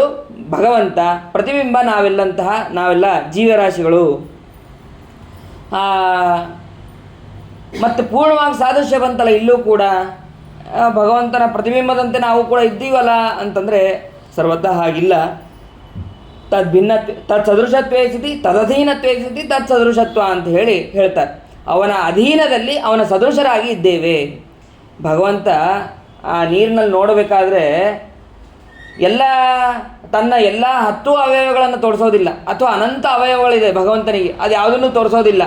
ಒಂದೇ ಎರಡೇ ಕೈ, 2 ಮುಖ, ಇದು ನಮ್ಮ ದೇಹ ಹೇಗಿದೆಯೋ ಹೀಗೆ ಇದನ್ನಷ್ಟೇ ಅಲ್ಲಿ ಜಲದಲ್ಲಿ ತೋರಿಸ್ತಾನೆ. ಹಾಗಾಗಿ ನಮ್ಮ ಮುಖಗಳು ಇಷ್ಟೇ ಇದೆ. ಹಾಗಾಗಿ ಅವನ ಅಧೀನದಲ್ಲಿ ಅವನ ಸದೃಶರಾಗಿ ಅಷ್ಟೇ. ಅಂದರೆ ಅವನ ಸದೃಶ ಅಂತಂದರೆ 2 ಕೈ, 2 ಕಾಲು, 2 ಕಣ್ಣು, ಇದು ಮಾತ್ರ ಇದೆ ಅಂತ ಅನ್ನೋದನ್ನು ಅಲ್ಲಿ ತಿಳಿಬೇಕು. ಮತ್ತು ಒಂದು ಮಣ್ಣನ್ನು ತಗೊಂಡು ಘಟವನ್ನು ಮಾಡ್ತೀವಿ. ಘಟವನ್ನು ಮಾಡಿದಾಗ ಅಲ್ಲಿ ಮಣ್ಣು ಖಾಲಿಯಾಗಿ ಹೋಯಿತು ಅಂತ ಹೇಳ್ತೀವ, ಅಲ್ಲಿ ಇನ್ನೊಂದಿಷ್ಟು ಮತ್ತೆ ಬೇರೆ ಮಣ್ಣು ಇದ್ದೇ ಇರುತ್ತೆ. ಹಾಗೆ ಒಂದು ಸಣ್ಣ ಪೃಥ್ವಿಯನ್ನು ತಗೊಂಡು ಆ ಪೃಥ್ವಿಯಿಂದ ಇಡೀ ಜಗತ್ತನ್ನು ಸೃಷ್ಟಿ ಮಾಡ್ತಾನೆ ಭಗವಂತ ಅಂತ ಇಲ್ಲಿ 3 ರೀತಿಯಾದಂತಹ ಸೃಷ್ಟಿಯನ್ನು ತಿಳಿಸ್ತಾರೆ. ಈ 3 ರೀತಿಯಾದಂತಹ ಸೃಷ್ಟಿ ಆ ಭಗವಂತನಿಗೆ ಏನಾದ್ರು ಉಪಯೋಗ ಇದೆಯಾ ಅಂತಂದರೆ ಎತ್ಕಿಂಚಿತ್ತೂ ಉಪಯೋಗ ಇಲ್ಲ, ವ್ಯರ್ಥ. ಮೃಷ ಅಂತಂದರೆ ವ್ಯರ್ಥ ಅಂತ ಅರ್ಥ ಮಾಡ್ತಾರೆ. ಭಗವಂತನಿಗೆ ಕಿಂಚಿತ್ತೂ ಪ್ರಯೋಜನ ಇಲ್ಲ, ಸ್ವಲ್ಪವೂ ಕೂಡ ಪ್ರಯೋಜನ ಇಲ್ಲ. ಮತ್ತು ಯಾಕೆ ಮಾಡ್ತಾನೆ ಅಂತಂದರೆ ಇದನ್ನೇ ಯಾದವಾರ್ಯರು ಏನು ಮಾಡ್ತಾರೆ ಅಂತಂದರೆ ಅಮೃಷ ಅಂತನ್ನುವಂತಹ ಅರ್ಥವನ್ನು ಮಾಡ್ತಾರೆ. ಅಮೃಷ ಅಂತಂದರೆ ನಮ್ಮೆಲ್ಲರ ಪ್ರಯೋಜನಕ್ಕಾಗಿ ಭಗವಂತ ಇದನ್ನು ಮಾಡ್ತಾನೆ. ಸ್ವೇನಧಾಮ್ನ, ತನ್ನ ಇಚ್ಛೆಯಿಂದ ಇದೆಲ್ಲ ರೀತಿಯಾದಂತಹ ಸೃಷ್ಟಿಯನ್ನು ಮಾಡ್ತಾನೆ ಹೊರತು ಯಾವುದೋ ಮಾಯಾಕಲ್ಪಿತವಾದಂತಹ ಸೃಷ್ಟಿ ಸರ್ವತಾ ಅಲ್ಲ. ಅಂತಹ ನಿರಸ್ತ ಕುಹಕಂ, ಯಾವುದೇ ಕುಹಕ ಇಲ್ಲದಂತಹ ಇರುವ ಆ ಭಗವಂತನನ್ನು ಸದಾ ಯಾವಾಗಲೂ ಸತ್ಯಂ ಪರಂ ಧೀಮಹಿ, ಸತ್ಯನಾಮಕನಾದಂತಹ ಪರಮಾತ್ಮನನ್ನು ಧೀಮಹಿ ಧ್ಯಾನ ಮಾಡೋಣ ಅಂತ ಹೇಳಿ ಇಲ್ಲಿ ತಿಳಿಸ್ತಾರೆ. ಇಲ್ಲಿ ಧೀಮಹಿ ಅಂತ ಅನ್ನೋದನ್ನೇ ಯಾಕೆ ಇಟ್ಟರು ಶ್ಲೋಕದಲ್ಲಿ? ಈಗ ಧ್ಯಾನ ಮಾಡಬೇಕು ಅಂತ ಅನ್ನೋದನ್ನು ತಿಳಿಸ್ತಾರೆ. ಧ್ಯಾನ ಮಾಡೋಣ ಅಂತನ್ನುವಂತಹ ಅರ್ಥವನ್ನು ಹೇಳಬೇಕಾದ್ರೆ ಧ್ಯಾಯೇಮ ಅಂತ ಆಗಬೇಕಾಗಿತ್ತು. ಧ್ಯಾಯೇಮ ಅಂತ ಆದರೆ ಆವಾಗ ಕರೆಕ್ಟ್ ಆಗ್ತಿತ್ತು. ಆದರೆ ಅದ್ರ ತಕ್ಕಂಗೆ ಏನಾದರೂ ಶ್ಲೋಕ ಮಾಡಬೇಕಾಗಿತ್ತಲ್ಲ ವೇದವ್ಯಾಸ ದೇವರು. ಧೀಮಹಿ ಪದವನ್ನೇ ಯಾಕೆ ಇಟ್ಟರು ಅಂತಂದರೆ ಅದಕ್ಕೆ ಹೇಳ್ತಾರೆ, ಇದು ಗಾಯತ್ರಿಯ ಭಾಷ್ಯ ರೂಪವಾಗಿದೆ. ಈ ಭಾಗವತ ಅಂತನ್ನೋದು ಗಾಯತ್ರಿಯ ಭಾಷ್ಯ ರೂಪವಾಗಿದೆ. ಆದ್ದರಿಂದ ಧೀಮಹಿ ಅಂತನ್ನುವಂತಹ ಪದವನ್ನು, ಆ ಗಾಯತ್ರಿ ಮಂತ್ರದಲ್ಲಿ ಬಂದಂತಹ ಧೀಮಹಿ ಪದವನ್ನೇ ವೇದವ್ಯಾಸ ದೇವರು ಬಳಸಿದ್ದಾರೆ. ಅರ್ಥೋಯಂ ಬ್ರಹ್ಮಸೂತ್ರಾಣ ಭಾರತಾರ್ಥ ವಿನಿರ್ಣಯ ಗಾಯತ್ರಿ ಭಾಷ್ಯರೂಪೋಸೋ ವೇದಾರ್ಥ ಪರಿಭ್ರಮಿತ ಪುರಾಣಾನಾಂ ಸಾರರೂಪ ಸಾಕ್ಷಾತ್ ಭಗವತೋದಿತ. ಇದು 12 ಸ್ಕಂದ ಸಂಯುಕ್ತ ಅಯಂ ಶತವಿಚ್ಛೇದ ಸಂಯುತ ಗ್ರಂಥೋಷ್ಟಾದಶಸಹಸ್ರ ಶ್ರೀಮದ್ಭಾಗವತಾನ್ ಮುಹು ಅಂತ ಹೇಳಿ ಪದ್ಮಪುರಾಣದ ವಾಕ್ಯವನ್ನು ಕೊಟ್ಟು ಶ್ರೀಮದಾಚಾರ್ಯರು ಅಲ್ಲಿ ತಿಳಿಸ್ತಾರೆ. ಅಂದರೆ ಎಲ್ಲ ಬ್ರಹ್ಮಸೂತ್ರದ ಅರ್ಥಗಳನ್ನು ಒಳಗೊಂಡಂತಹದ್ದು ಈ ಭಾಗವತ ಅಂತನ್ನುವಂತಹ ಗ್ರಂಥ. ಮತ್ತು ಭಾರತದಲ್ಲಿ ಬಂದಂತಹ ಅನೇಕ ಅರ್ಥಗಳನ್ನು ನಿರ್ಣಯ ಮಾಡುವಂತಹದ್ದು ಈ ಗ್ರಂಥ. ಮತ್ತು ಗಾಯತ್ರಿ ಭಾಷ್ಯ ರೂಪವಾಗಿದೆ ಅನ್ನೋದು ಈ ಭಾಗವತ ಅಂತನ್ನುವಂತಹ ಗ್ರಂಥ. ಮತ್ತು ವೇದಾರ್ಥ ಪರಿಭ್ರಮಿತ, ವೇದಗಳಿಗೆ ಅರ್ಥವನ್ನು ಕೂಡ ಹೇಳುವಂತಹದ್ದು ಈ ಭಾಗವತ ಅಂತನ್ನುವಂತಹ ಗ್ರಂಥ. ಎಲ್ಲ ಪುರಾಣಗಳ ಸಾರ ರೂಪವಾಗಿದೆ ಈ ಭಾಗವತ. ಅದು ಸಾಕ್ಷಾತ್ ಭಗವಂತನೇ ಹೇಳಿದ್ದು, ಬೇರೆ ಯಾರೋ ಕೂಡ ಹೇಳಿದ್ದಲ್ಲ, ಇದು ಭಗವಂತನೇ ಹೇಳಿದ್ದು. ಈ ಭಾಗವತ ಅನ್ನುವಂತಹ ಗ್ರಂಥದಲ್ಲಿ 12 ಸ್ಕಂದದಿಂದ ಕೂಡಿದೆ. ಮತ್ತು 18 ಸಹಸ್ರ ಗ್ರಂಥ ಅಂತ ಕರೀತಾರೆ. 18,000 ಗ್ರಂಥಗಳಿದೆ ಅಂತ. ಗ್ರಂಥ ಅಂತಂದರೆ 36 ಅಕ್ಷರಕ್ಕೆ ಒಂದು ಗ್ರಂಥ ಅಂತ ಹೇಳಿ ಕರೀತಾರೆ. ಯಾಕೆಂದರೆ ಮುಂದೆ ಗದ್ಯಗಳು ಅವೆಲ್ಲ ಬಹಳ ಇದೆ, 5ನೇ ಸ್ಕಂದದಲ್ಲಿ ಗದ್ಯಗಳೆಲ್ಲ ಬಹಳ ಇದೆ. ಹಾಗಾಗಿ ಗ್ರಂಥ ಅಂತ ಹೇಳಿ ಇದಕ್ಕೆ ಕರೀತಾರೆ. ಮತ್ತು ಶತವಿಚ್ಛೇದ ಸಂಯುತ 100 ಪ್ರಶ್ನೋತ್ತರಗಳು ಕೂಡ ಬರುತ್ತೆ. ಅಂದರೆ ಸೂತರ ಶೌನಕರ ಸಂವಾದ ಇರಬಹುದು, ಪರೀಕ್ಷಿತ್ ರಾಜ ಮತ್ತು ಶುಕಾಚಾರ್ಯ ಸಂವಾದ ಇರ್ಬೋದು. ಹೀಗೆ ಅನೇಕ ವಿಧವಾದಂತಹ 100 ಪ್ರಶ್ನೋತ್ತರಗಳಿಂದ ಕೂಡಿದ್ದು ಅಂತ ಅನ್ನೋದನ್ನು ಇಲ್ಲಿ ತಿಳಿಸ್ತಾರೆ. ಇಂತಹ ಭಾಗವತವನ್ನು ಯಾವಾಗಲೂ ಕೂಡ ಶ್ರವಣವನ್ನು ಮಾಡಬೇಕು. ಸರಿ, ಶ್ರವಣ ಮಾಡಬೇಕು ಅಂತ ಅನ್ನೋದೇನೋ ಹೇಳಿದ್ರಿ, ಆದರೆ ಯಾರು ಶ್ರವಣ ಮಾಡಬೇಕಿದನ್ನು? ಎಂಥವ್ರು ಶ್ರವಣ ಮಾಡಬೇಕಿದನ್ನು? ಅಧಿಕಾರಿಗಳು ಯಾರು? ಇದರಿಂದ ಏನು ಪ್ರಯೋಜನ ಏನು? ಮತ್ತು ಇದಕ್ಕೆ ವಿಷಯ ಏನು ಅಂತಂದರೆ ಅದಕ್ಕೆ ಹೇಳ್ತಾರೆ, ಧರ್ಮ ಪ್ರೋಜಿತ ಕೈತವೋತ್ರ ಪರಮೋ ನಿರ್ಮತ್ಸರಾಣಾಂ ಸತಾಂ ವೇದ್ಯಂ ವಾಸ್ತವ ಮಾತ್ರ ವಸ್ತು ಶಿವದಂ ತಾಪತ್ರಯೋನ್ಮೂಲನಂ ಶ್ರೀಮದ್ಭಾಗವತೆ ಮಹಾಮುನಿಕೃತೆ ಕಿಂವಾ ಪರೈರೀಶ್ವರ ಸದ್ಯೋ ಹೃದಯ ವರುದ್ಯತೆ ಕೃತಿಭಿ ಶುಶ್ರೂಷುಭಿಸ್ತಕ್ಷಣಾತ್. ಇದಕ್ಕೆ ವಿಷಯ ಯಾವುದು ಅಂತಂದರೆ ಭಗವಂತ. ಹೇಗೆ ಈ ಶ್ಲೋಕದಲ್ಲಿ ನಮಗೆ ಭಗವಂತ ಅನ್ನುವಂಥ ಶಬ್ದನೇ ಇಲ್ಲ, ಅಥವಾ ಭಗವಂತನನ್ನು ತಿಳಿಸುವಂತಹ ಯಾವ ಶಬ್ದನೇ ಇಲ್ಲಲ್ಲ ಅಂತಂದರೆ ಅದಕ್ಕೆ ವಾಸ್ತವ ಅಂತ ಅನ್ನೋದಕ್ಕೆ ಭಗವಂತ ಅನ್ನುವಂತಹ ಅರ್ಥವನ್ನು ಮಾಡ್ತಾರೆ. ಮೇಲೆ ಕಾಣಿಸುವುದು ಧರ್ಮ, ಅದು ಕೂಡ ಭಗವಂತನ ಶಬ್ದವೇ. ಧರ್ಮೋ ಧರ್ಮ ವಿದುತ್ತಮಃ ಅಂತ ಹೇಳಿ ವಿಷ್ಣು ಸಹಸ್ರನಾಮದಲ್ಲಿ ಬರುತ್ತೆ. ಅಂತಹ ಧರ್ಮನಾಮಕನಾದಂತಹ ಭಗವಂತನೇ ಇದಕ್ಕೆ ವಿಷಯ ಅನ್ನೋದು ಒಂದು.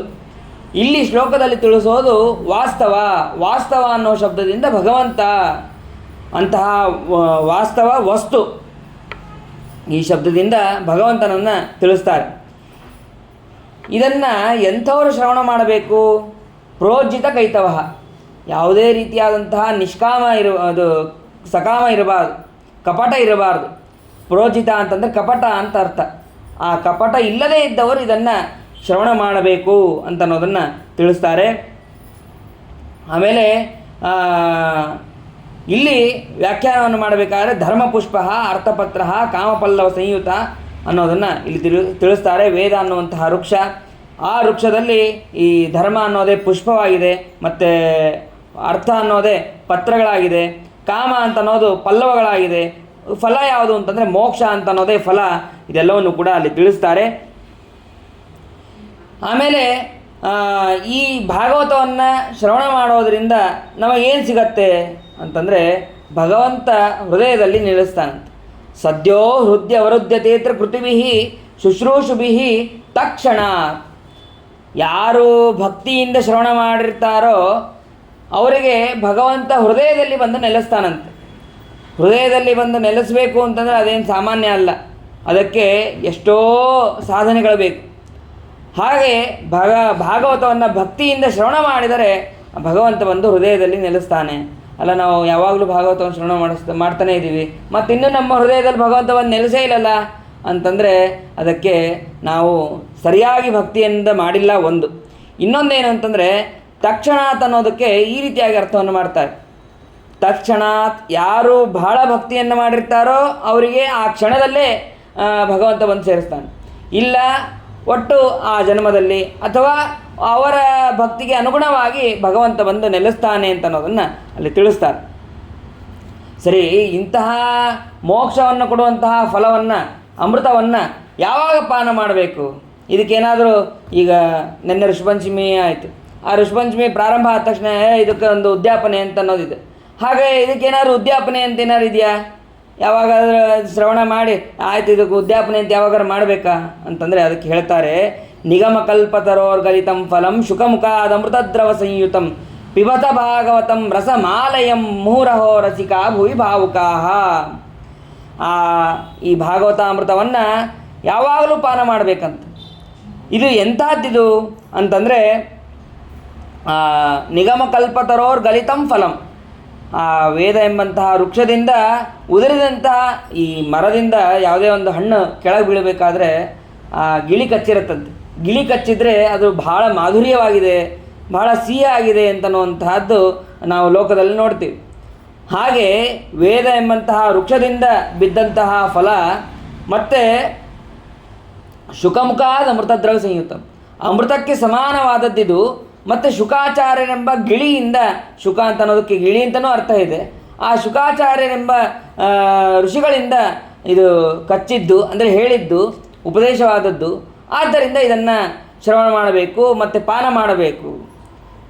ಸರಿ, ಏನೋ ಒಂದು ದಿವಸ ಭಾಗವತವನ್ನು ಶ್ರವಣ ಮಾಡ್ತೀವಿ, ಸಾಕು ಬಿಟ್ಟುಬಿಡೋಣ. ಎಲ್ಲಿ ತನಕ ಮಾಡಬೇಕು ಅಂತ ನೀವೇನು ಹೇಳಿಲ್ಲ, ನಾವು ಇಷ್ಟೇ ಮಾಡಿಬಿಡ್ತೀವಿ, ಅಥವಾ ಇದಕ್ಕೆ ಒಂದು ವಾರ ಆದಮೇಲೆ ಉದ್ಯಾಪನೆ ಮಾಡಿ ಮುಗಿಸಿ ಕೃಷ್ಣಾರ್ಪಣೆ ಹೇಳಿಬಿಡ್ತೀವಿ ಅಂತಂದರೆ ಹಾಗಲ್ಲ. ಪಿಬತ ಭಾಗವತಂ ರಸಂ ಆಲಯಂ ಅಂತ ಹೇಳ್ತಾರೆ. ಆ ಮರಣ ತನಕನೂ ಕೂಡ ನಾವು, ಲಯ ಅಂತಂದರೆ ಮರಣ ಅಂತ ಅರ್ಥ, ಆ ಮರಣದ ತನಕನೂ ಕೂಡ ಇದನ್ನು ಶ್ರವಣ ಮಾಡಬೇಕು. ಸರಿ, ಮರಣ ತನಕ ಮಾಡಿದ್ರೆ ಸಾಕ, ಮುಂದೆ ಮಾಡೋದು ಬೇಡವಾ? ಅದಕ್ಕೆ ಆಲಯ ಅಂತ ಅನ್ನೋದಕ್ಕೆ ಇನ್ನೊಂದು ಅರ್ಥವನ್ನು ಹೇಳ್ತಾರೆ, ಮೋಕ್ಷದ ಪರ್ಯಂತನೂ ಕೂಡ ಮಾಡಬೇಕು. ಸರಿ, ಮೋಕ್ಷದ ತನಕ ಮಾಡ್ತೀವಿ, ಮುಂದೆ ಮಾಡೋದು ಬೇಡವಾ? ಮೋಕ್ಷದಲ್ಲೂ ಕೂಡ ಮಾಡಬೇಕಾದಂತಹ ಯೋಗ್ಯವಾದಂತಹ ಅಮೃತ ಅಂತಂದರೆ ಈ ಭಾಗವತಾಮೃತ. ಅಂತಹ ಭಾಗವತವನ್ನು ಯಾವಾಗಲೂ ಕೂಡ ನಾವು ಮುಹು ಮತ್ತೆ ಇದರ ಪಾನವನ್ನು ಮಾಡ್ತಾನೆ ಇರಬೇಕು. ಸರಿ, ಏಕಾದಶಿ ಉಪವಾಸ ಮಾಡ್ತಾ ಇರ್ತೀವಿ, ಅವತ್ತು ಕೂಡ ನಾವು ಬೇರೆ ಹಣ್ಣು ತೊಗೊಳ್ಳಲ್ಲ. ಅವತ್ತು ಈ ಹಣ್ಣನ್ನು ತೊಗೋಬೋದಾ? ಅವಶ್ಯವಾಗಿ ಇದೇ ಹಣ್ಣನ್ನೇ ತೊಗೋಬೇಕು, ಬೇರೆ ಹಣ್ಣನ್ನು ತೊಗೋಬಾರ್ದು ಅಂತ ಅನ್ನೋದನ್ನು ಅಲ್ಲಿ ತಿಳಿಸ್ತಾರೆ. ಅಂತಹ ಭಾಗವತವನ್ನು ಯಾವಾಗಲೂ ಕೂಡ ಶ್ರವಣವನ್ನು ಮಾಡಬೇಕು, ಪಾನವನ್ನು ಮಾಡಬೇಕು ಅಂತ ಅನ್ನೋದನ್ನು ತಿಳಿಸಿದ್ರು. ಸರಿ, ಈ ಭಾಗವತಾಮೃತವನ್ನು ಶ್ರವಣ ಮಾಡಿದ್ರು ಅಂತೇನೋ ನೀವು ಹೇಳಿದ್ರಿ, ಆದರೆ ಈ ಉಪದೇಶ ಯಾರು ಮಾಡಿದ್ರು, ಈ ಹೆಂಗೆ ಬಂತಿದ್ದು, ಅಥವಾ ಈ ಭಾಗವತವನ್ನು ರಚನೆ ಹೆಂಗೆ ಮಾಡಿದ್ರು, ಇದನ್ನು ಯಾಕೆ ಮಾಡಿದ್ರು, ಅದನ್ನೆಲ್ಲ ನಮಗೆ ಗೊತ್ತೇ ಇಲ್ಲಲ್ಲ, ಅದನ್ನೊಂಚೂರು ಹೇಳ್ರಿ ಅಂತಂದು ಕೇಳಿದಾಗ ಅದಕ್ಕೆ ಹೇಳ್ತಾರೆ, ಹಿಂದೆ ಸೂತಾಚಾರ್ಯರು ಅವರು ನೈಮಿಷಾರಣ್ಯ ಕ್ಷೇತ್ರಕ್ಕೆ ಬರ್ತಾರೆ. ಆ ನೈಮಿಷಾರಣ್ಯ ಕ್ಷೇತ್ರದಲ್ಲಿ ಋಷಿಗಳು, ಶೌನಕಾದಿ ಋಷಿಗಳು ಸತ್ರ ಅನ್ನುವಂತಹ ಯಾಗವನ್ನು ಮಾಡ್ತಾ ಇರ್ತಾರೆ. ಸತ್ರ ಅಂತಂದರೆ ಒಂದೇ ದಿನದ್ದಲ್ಲ, ಅನೇಕ ದಿನಗಳಿಂದ ನಡ್ಕೊಂಡು ಬಂದಂತಹ ಯಾಗ, ಅದಕ್ಕೆ ಸತ್ರ ಅಂತ ಕರೀತಾರೆ. ಬಹುಕಾಲದವರೆಗೆ ಮಾಡುವಂತಹ ಯಾಗಕ್ಕೆ ಸತ್ರ ಅಂತ ಹೇಳಿ ಕರೀತಾರೆ. ಅಂತಹ ಯಾಗವನ್ನು ಮಾಡ್ತಾ ಇರ್ತಾರೆ. ಯಾಗ ಮಾಡಬೇಕಾದ್ರೆ ಯಾರಾದರೂ ಜ್ಞಾನಿಗಳು ಬಂದರೆ ಅವರಿಗೆ ಕೂಡಿಸಿ ಅವರಿಗೆ ಯೋಗ್ಯವಾದಂತಹ ಸತ್ಕಾರವನ್ನು ಮಾಡಿ ಅವರಿಂದ ಭಗವಂತನ ಮಹಿಮೆಗಳನ್ನು ಕೇಳಬೇಕಂತ. ಅದು ಆ ಯಾಗಕ್ಕೆ ಒಂದು ಶೋಭೆಯನ್ನು ಕೊಡುತ್ತೆ ಮತ್ತು ಪುಣ್ಯವನ್ನು ಕೂಡ ವಿಶೇಷವಾಗಿ ಕೊಡುತ್ತೆ. ಅಂತಹ ಶೌನಕಾದಿ ಋಷಿಗಳು ಯಾಗವನ್ನು ಮಾಡಬೇಕಾದ್ರೆ ಸೂತಾಚಾರ್ಯರು ಬರ್ತಾರೆ. ನೈಮಿಷೇ ನಿಮಿಷ ಕ್ಷೇತ್ರೇ ಋಷಯ ಶೌನಕಾದಯ ಸತ್ರಂ ಸ್ವರ್ಗಾಯ ಲೋಕಾಯ ಸಹಸ್ರ ಸಮಮಾಸತ, 1000 ಯಾಗಗಳನ್ನು ಅಲ್ಲಿ ಮಾಡ್ತಾ ಇದ್ದಂತೆ. ಅಂತಹ ಸಮಯದಲ್ಲಿ ಅಲ್ಲಿ ಬಂದಿದ್ದಾರೆ ಸೂತಾಚಾರ್ಯರು. ಆ ಸೂತಾಚಾರ್ಯರು ಬಂದ ತಕ್ಷಣ ಅವರಿಗೆ ಯೋಗ್ಯವಾದಂತಹ ಆಸನವನ್ನು, ಅರ್ಘ್ಯಪಾದ್ಯಾದಿಗಳನ್ನು ಕೊಟ್ಟು ಅವರಿಗೆ ಪ್ರಶ್ನೆಯನ್ನು ಮಾಡ್ತಾರೆ. ನಿಮ್ಮಿಂದ ಅನೇಕ ವಿಧವಾದಂತಹ ಪುರಾಣ ಇತಿಹಾಸಗಳನ್ನು ಎಲ್ಲವನ್ನು ಕೂಡ ನಾವು ಶ್ರವಣವನ್ನು ಮಾಡಿದ್ದೇವೆ, ಮತ್ತು ಅನೇಕ ವಿಧವಾದಂತಹ ಭಗವಂತನ ಮಹಿಮೆಗಳನ್ನು, ಭಗವದ್ಭಕ್ತರ ಮಹಿಮೆಗಳನ್ನು ಕೂಡ ಕೇಳಿದ್ದೇವೆ, ಧರ್ಮಶಾಸ್ತ್ರಗಳನ್ನು ಕೂಡ ಕೇಳಿದ್ದೇವೆ ಅಂತ ಇನ್ನೂ ನಮಗೆ ಕೇಳಬೇಕು ಅಂತ ಅನ್ನಿಸ್ತಾ ಇದೆ. ಯಾಕೋ ತೃಪ್ತಿ ಆಗ್ತಾ ಇಲ್ಲ. ಯಾಕೆ ಅಂದರೆ ನಾವು ಅಲ್ಪಾಯುಷಿಗಳು, ಪ್ರಾಯಣ ಅಲ್ಪಾಯುಷೋ ಮರ್ತ್ಯಾ ಕಲಾವಸ್ಮಿನ್ ಯುಗೇ ಜನಾ ಮಂದ ಸುಮಂದಮತೆಯ ಮಂದಭಾಗ್ಯ ಉಪದ್ರುತಾ.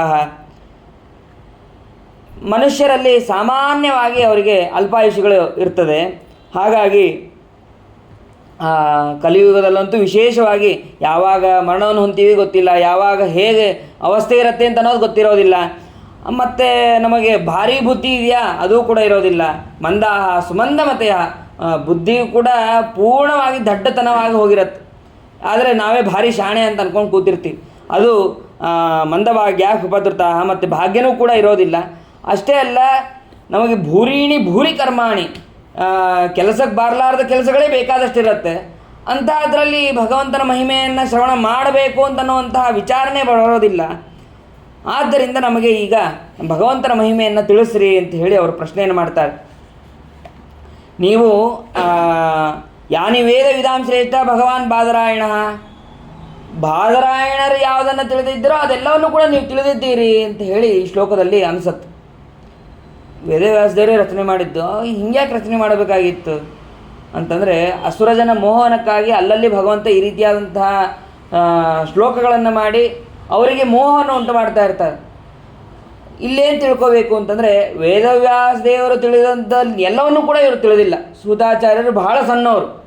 ಮತ್ತು ಇದಕ್ಕೆ ಅರ್ಥ ಏನು ಅಂತಂದರೆ ಯಾನಿ ಬಾದರಾಯಣ ವೇದ ಅನೇಚ ಮುನೆಯ ಯಾನಿ ವೇದ ತದ ತೋಪಿ ವೇದ ಅಂತನ್ನುವಂತಹ ಅರ್ಥವನ್ನು ಮಾಡಬೇಕು. ಅಂದರೆ ಬಾದರಾಯಣರು ಯಾವುದನ್ನು ತಿಳಿದಿದ್ದಾರೋ, ಅವರು ಹೇಳಿದ್ದನ್ನು ಯಾವ ಋಷಿಗಳು ತಿಳಿದಿದ್ದಾರೋ, ಬೇರೆ ಋಷಿಗಳು ತಿಳಿದಿದ್ದಾರೋ ಅದನ್ನು ನೀವು ತಿಳಿದಿದ್ದೀರಿ, ಅದನ್ನು ನಮಗೆ ಹೇಳ್ರಿ ಅಂತನ್ನುವಂತಹ ಅರ್ಥವನ್ನು ಇಲ್ಲಿ ಮಾಡಬೇಕು ಅಂತ ಅನ್ನೋದನ್ನು ಇಲ್ಲಿ ತಿಳಿಸ್ತಾರೆ. ಅದಾದ ಮೇಲೆ ಅನೇಕ ವಿಧವಾದಂತಹ ಪ್ರಶ್ನೆಯನ್ನು ಕೇಳ್ತಾರೆ. ಮೊದಲು ಮುಖ್ಯವಾಗಿ 6 ಪ್ರಶ್ನೆಯನ್ನು ಮಾಡ್ತಾರೆ. ಶಾಸ್ತ್ರಗಳಲ್ಲಿ ನಿಶ್ಚಿತವಾಗಿ ಮೋಕ್ಷ ಸಾಧನೆಗೆ ಹೋಗುವಂತಹ ದಾರಿ ಯಾವುದು, ಯಾವುದರಿಂದ ನಾವು ಮೋಕ್ಷಕ್ಕೆ ಹೋಗ್ತೀವಿ ಅದನ್ನು ಹೇಳ್ರಿ.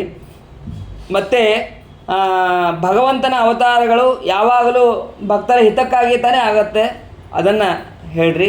ಮತ್ತು ಅನೇಕ ವಿಧವಾದಂತಹ ಅವತಾರಗಳನ್ನು ಮಾಡಿದ್ದಾನೆ ಭಗವಂತ, ಆ ಎಲ್ಲ ಅವತಾರಗಳನ್ನು ಕೂಡ ನಮಗೆ ವಿಸ್ತಾರವಾಗಿ ಹೇಳ್ರಿ.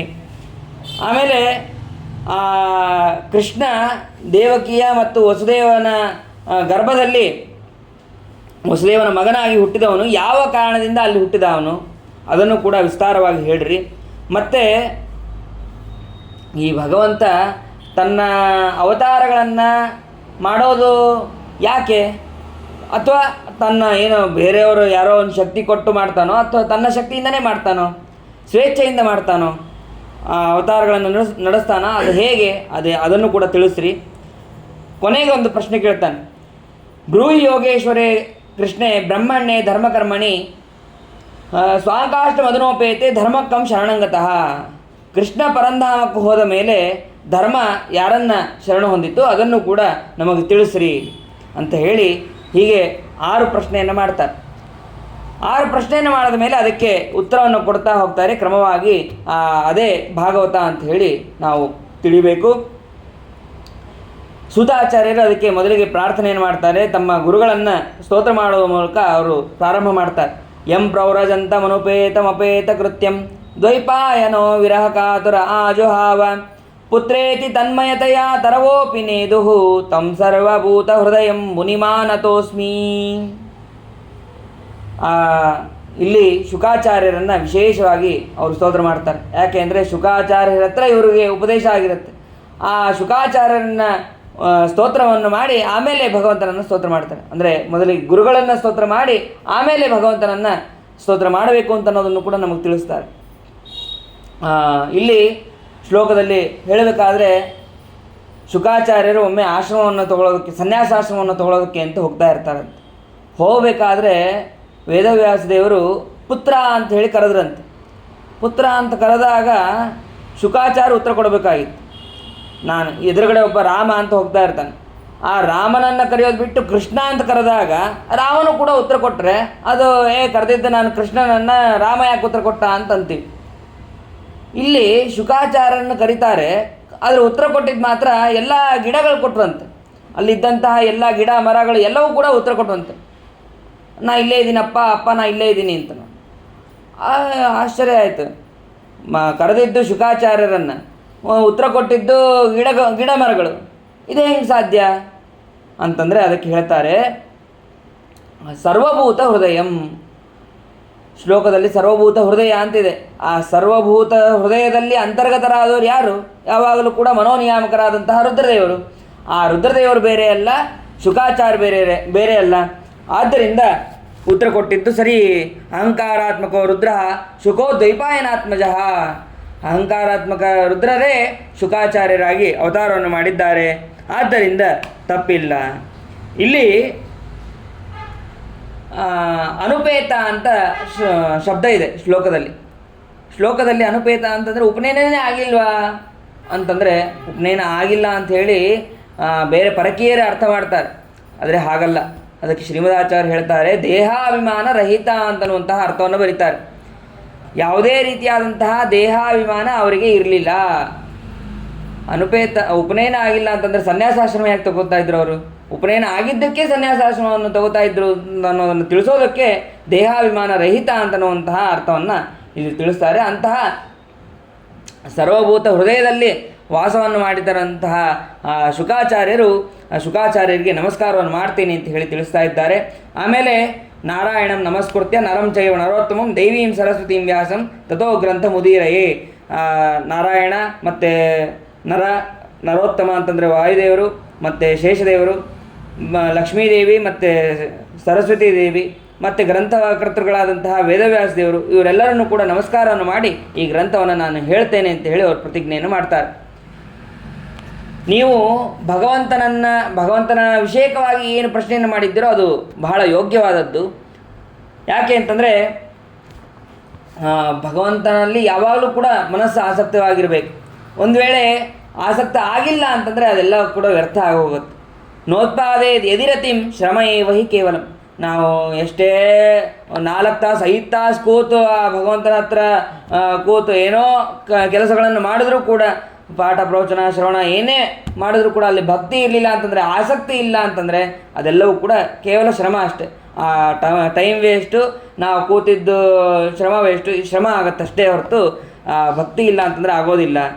ಮತ್ತೇನು ಮಾಡಬೇಕು ಅದಕ್ಕೆ ಅಂತಂದರೆ ಭಗವಂತನ ಗುಣಗಳನ್ನು ತಿಳ್ಕೊತಾ ಹೋಗ್ಬೇಕಂತ.